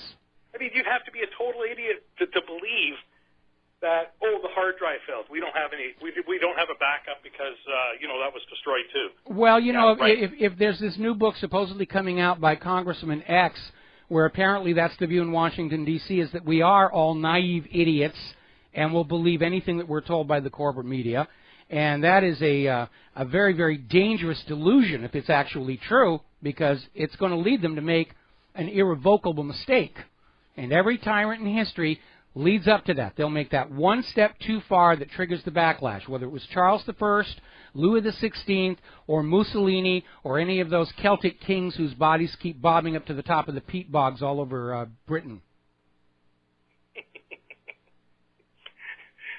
Mike, I'm telling you, I've been listening to you for years. I've been on your website for a long time. We love you. All right, well, thank you very much. Here in Canada, I'm spreading the word. People are watching you. You're getting out there. All right. Great. Well, thank you very much. Thank you for the phone call. We're going to switch to Rob in Chicago. Rob, aloha. Welcome to the show. What's on your mind? Well, nice to talk to you, sir. Yes, I like the ideas you're coming up with for the vice president. I heard Ben Carson talking yesterday or over the weekend. He interviewed with somebody. I forget who it was. And they wanted him to tell, and I don't know if it was Judge Deneen or whatever, but anyways, he stated that the VP choice was going to be somebody who was very constitutionally well-versed and also a very good American. Well, obviously, that has to leave Newt Gingrich out. Yes. And now that they've chosen Trey Gowdy for his attorney general, I have a feeling he's putting together a very hardcore team, and I hope to God that he picks Rand Paul, you know, because then it'll make him bulletproof, because they don't want to kill him to get to Rand Paul, because Rand Paul would be worse than he'd be licking his chops to get to the main seat, you know. I think Trump would be better off drafting Ron Paul, get him out of retirement.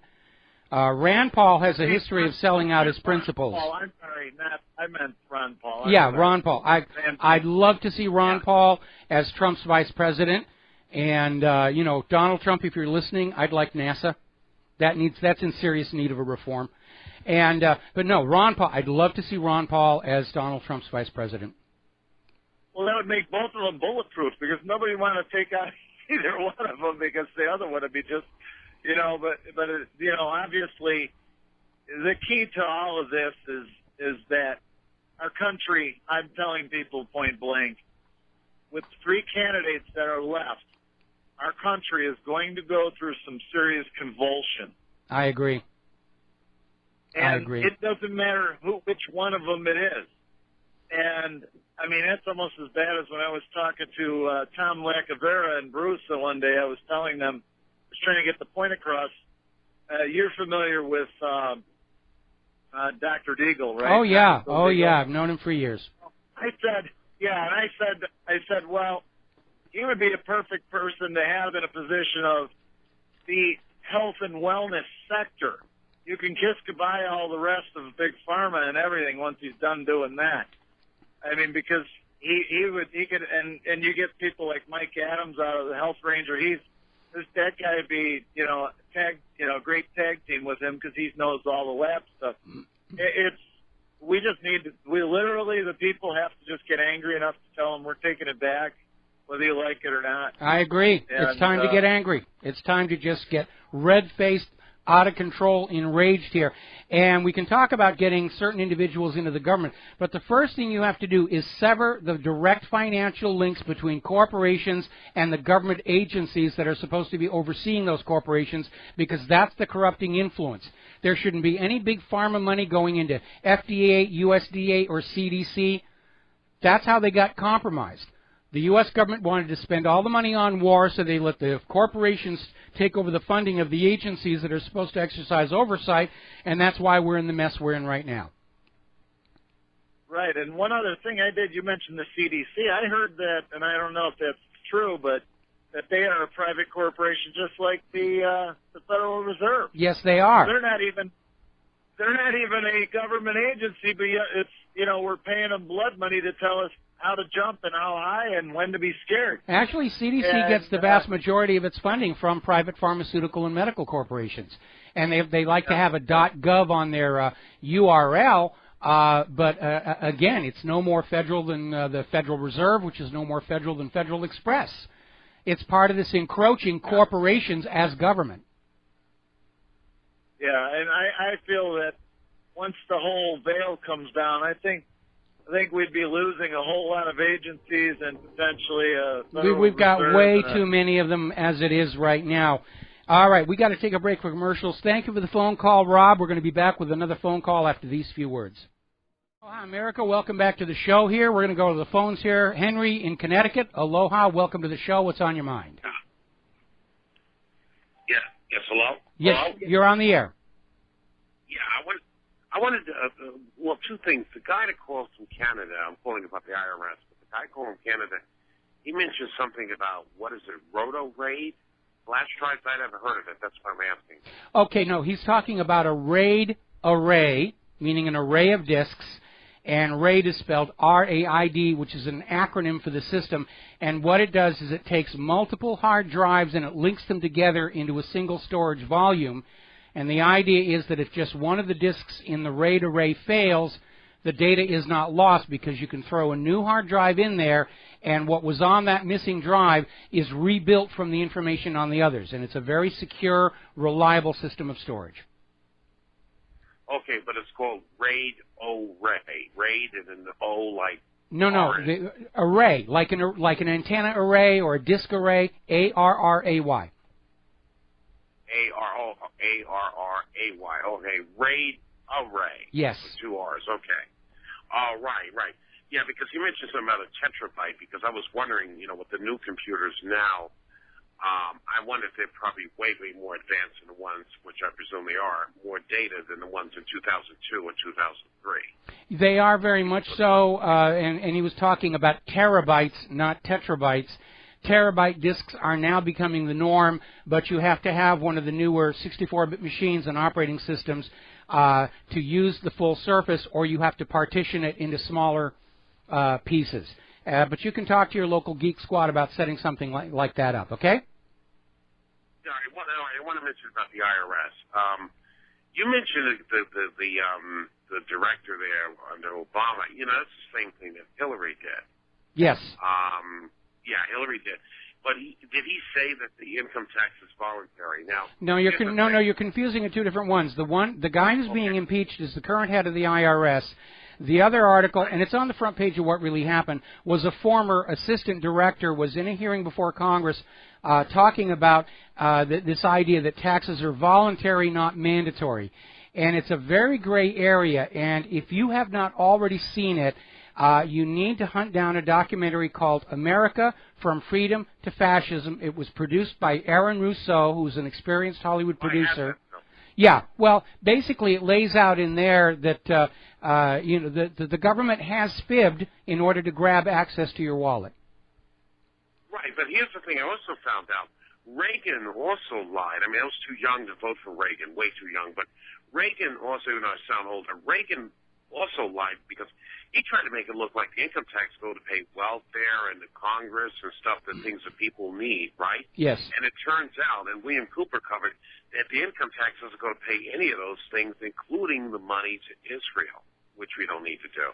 The income tax goes directly to the Federal Reserve. Right. It doesn't go to pay welfare. It doesn't pay the Congress. It doesn't pay the Senate salary, even in retirement. It doesn't pay the president. It doesn't pay defense. It doesn't pay money to Israel. It pays, it only goes to the Federal Reserve. So what I want to ask you is this. I'm sure you heard of Aaron Schiff, because this is important. Maybe somebody will call after me about this. Aaron Schiff had a book with Federal Mafia and talked about filing a 0-point return or whatever, and it's not, you don't do it that way, because it's still, here's what I want to know. Is there a very good, legitimate, tested system that is out there, that is trusted, that has been tested, and I'm talking outside of Aaron Schiff's, because some people have problems with Aaron Schiff's program, you know, with Federal Mafia. Is there a good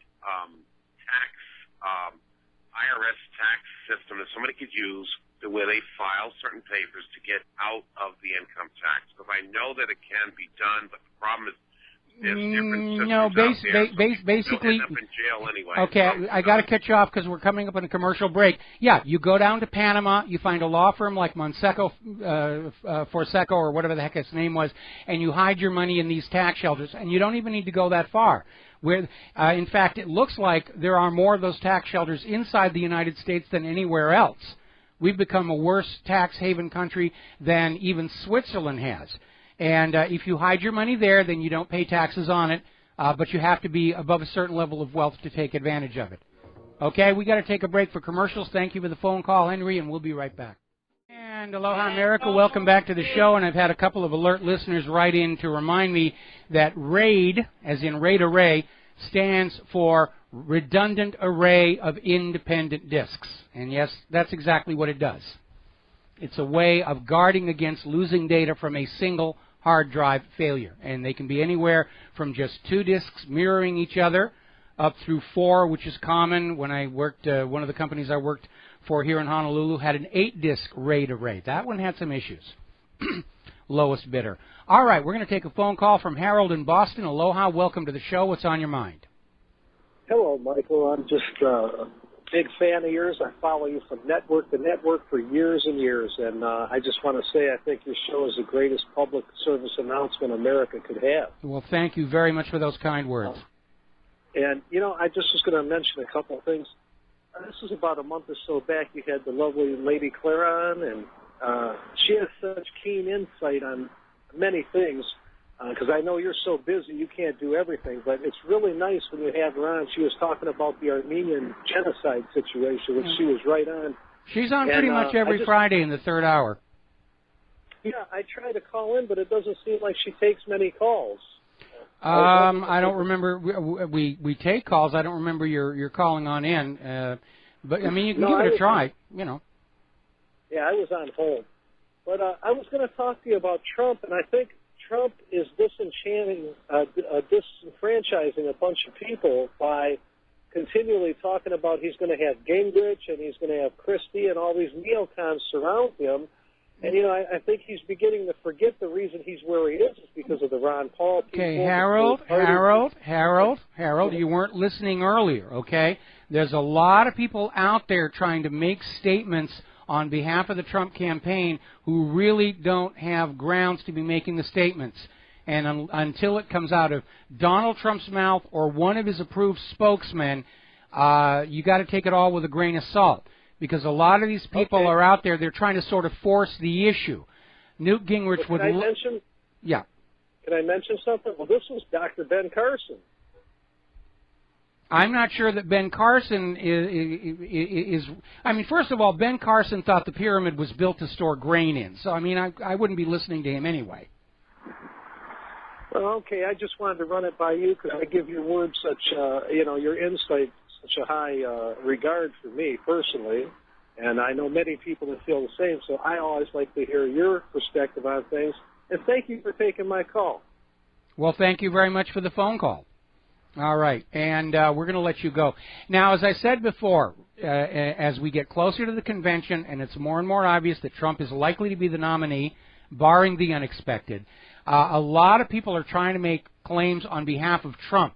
and say, we heard it from a source close to Trump that he is thinking about having Bigfoot as his vice president. They're trying to basically force the issue.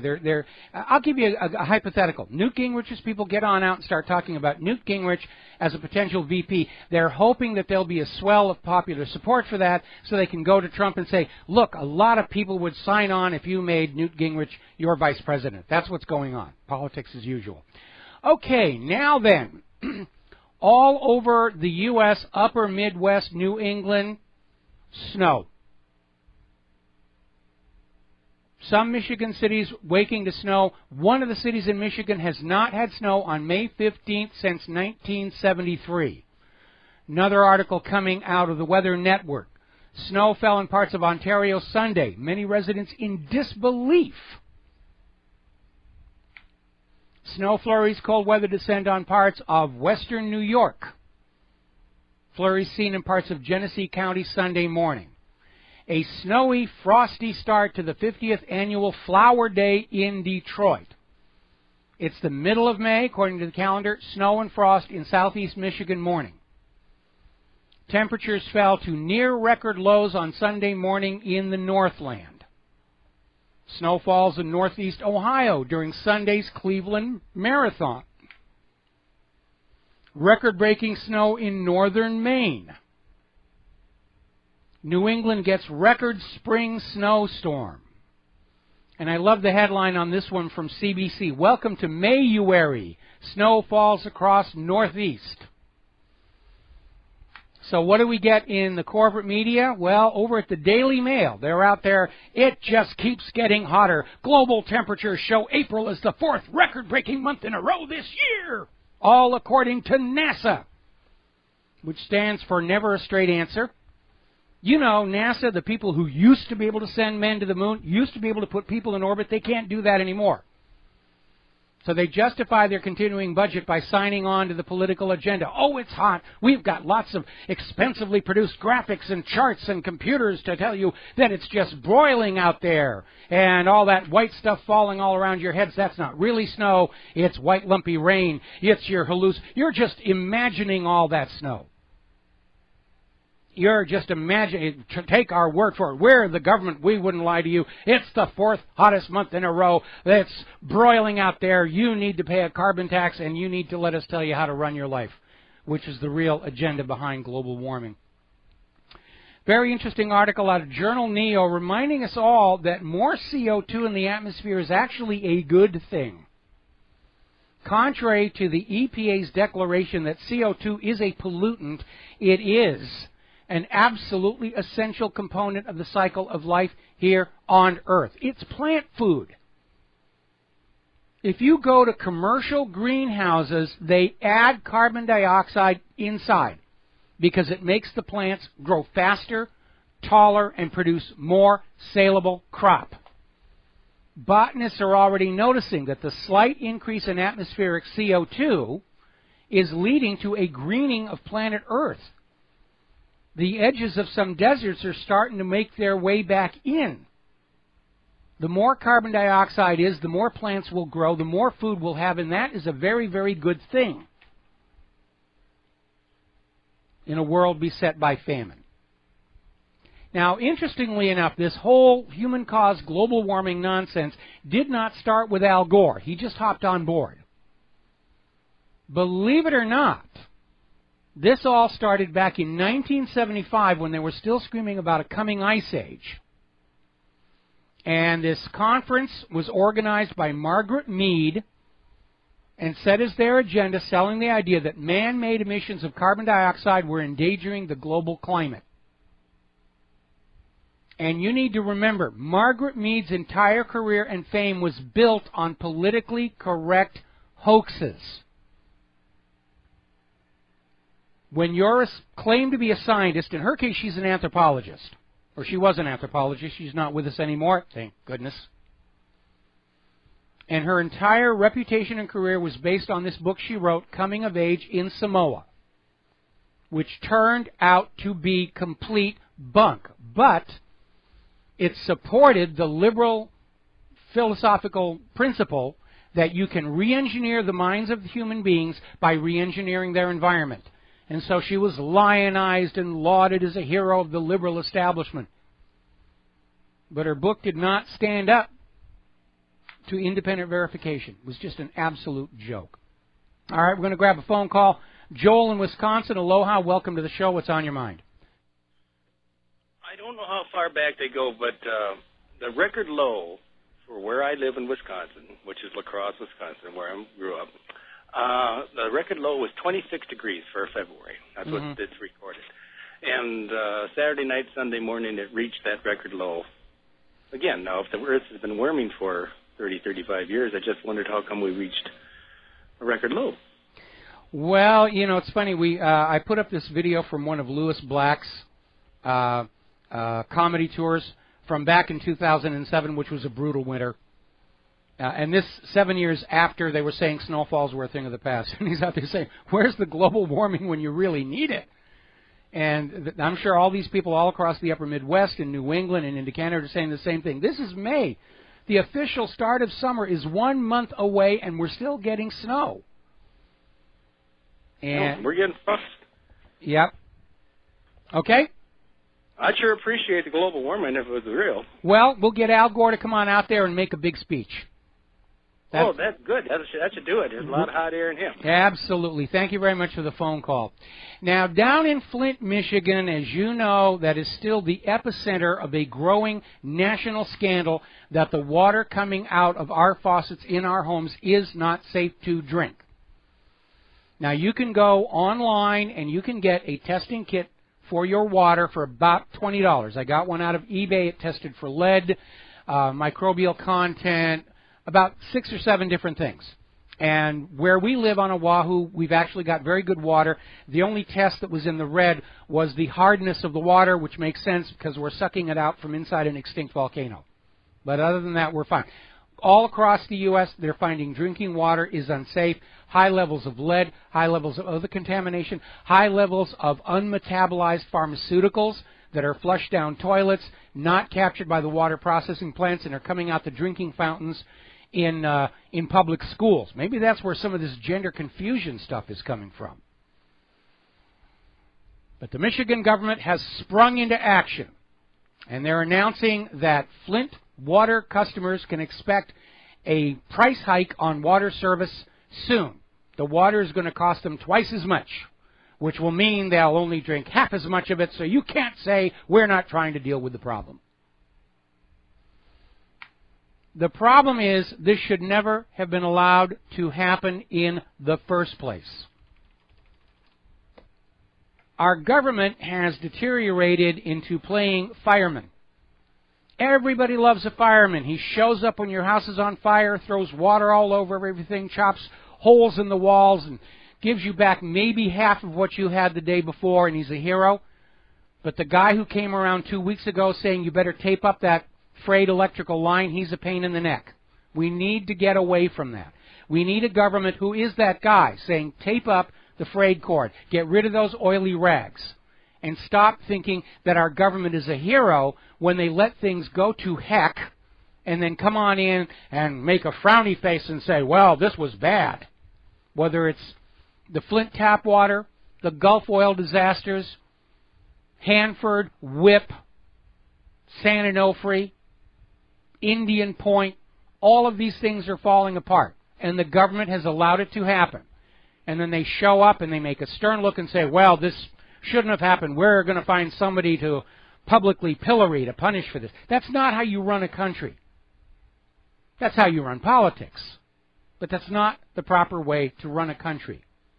The proper way to run a country is to be proactive, so that you don't have these problems in the first place, so that you are maintaining the infrastructure instead of spending the public's tax money on propping up foreign governments. Story coming out of Health Impact News. Nurse whistleblower, hospitals vaccinating patients by force without their knowledge. This forced vaccination is dangerous. It's a moneymaker, $27 billion a year. But it's dangerous. Even the CDC admits this year's flu vaccine only works half the time. And we are seeing more and more evidence that vaccines, far from protecting us from illnesses, are causing them. such as happened recently at Harvard, where they had an outbreak of mumps, and immediately the corporate media was out there saying, see, this is why you should have your mumps vaccine. Then we find out everybody at Harvard with the mumps had just received the mumps vaccination. They don't care about your health. They just care about the money. In fact, their business model requires the American people to be kept chronically ill and in need of constant, expensive treatment after treatment after treatment after treatment. If the American people were all of a sudden 100% healthy, the entire medical industrial complex would collapse.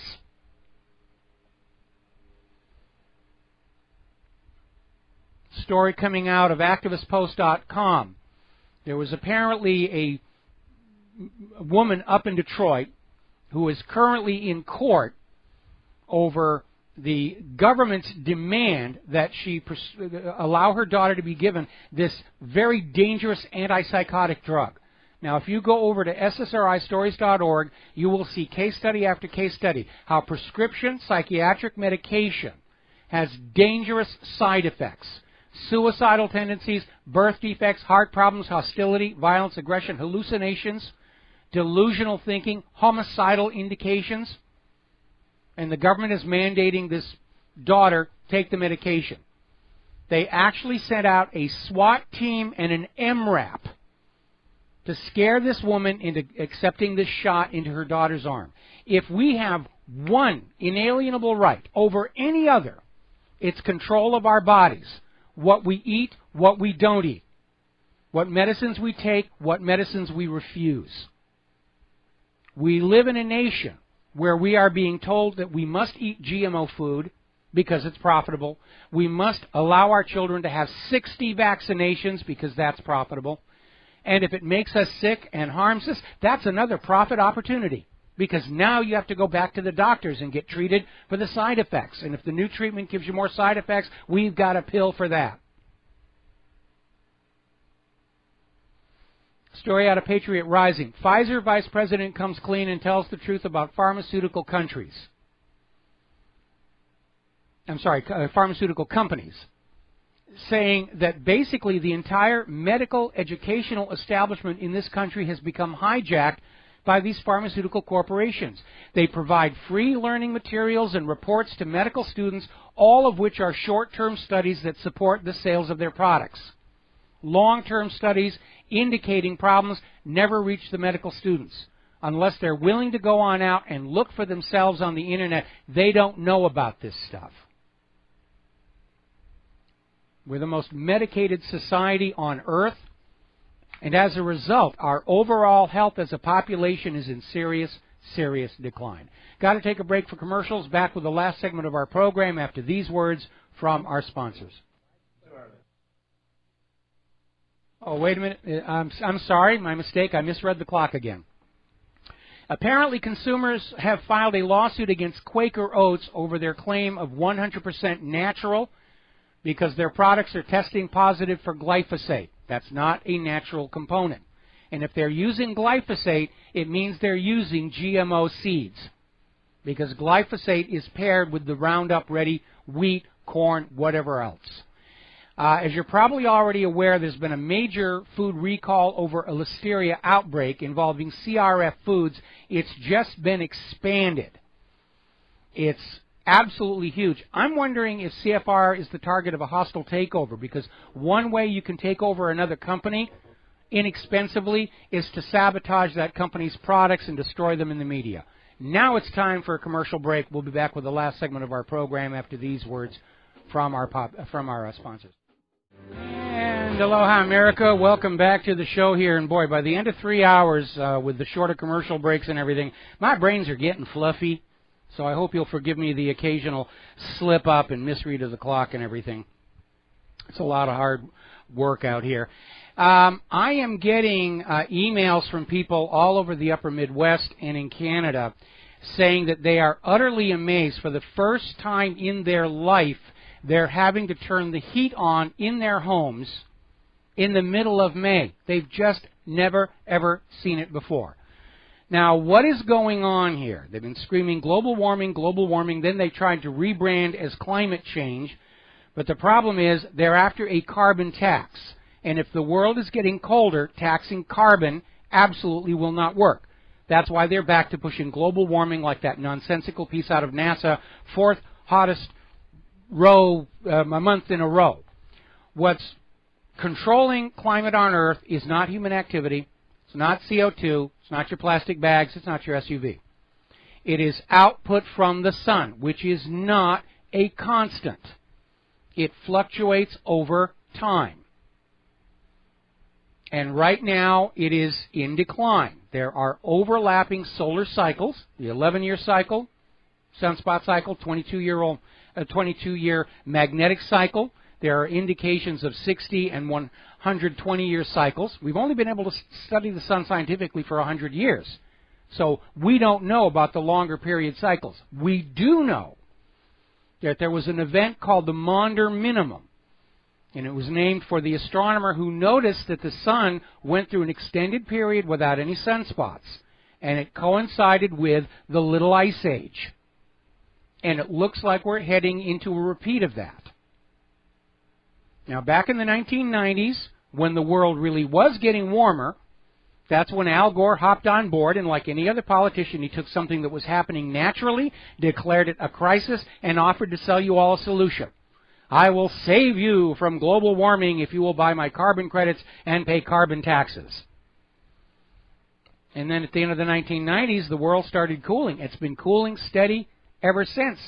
And they tried literally to cover it up, to convince you that regardless of how cold and snowy it is where you are, that their scientific instruments showed the world was getting warmer, only the heat was hiding in the bottom of the ocean, and global warming was causing colder weathers. There's a big stink regarding that, and the White House Science Advisor is pushing that one right now.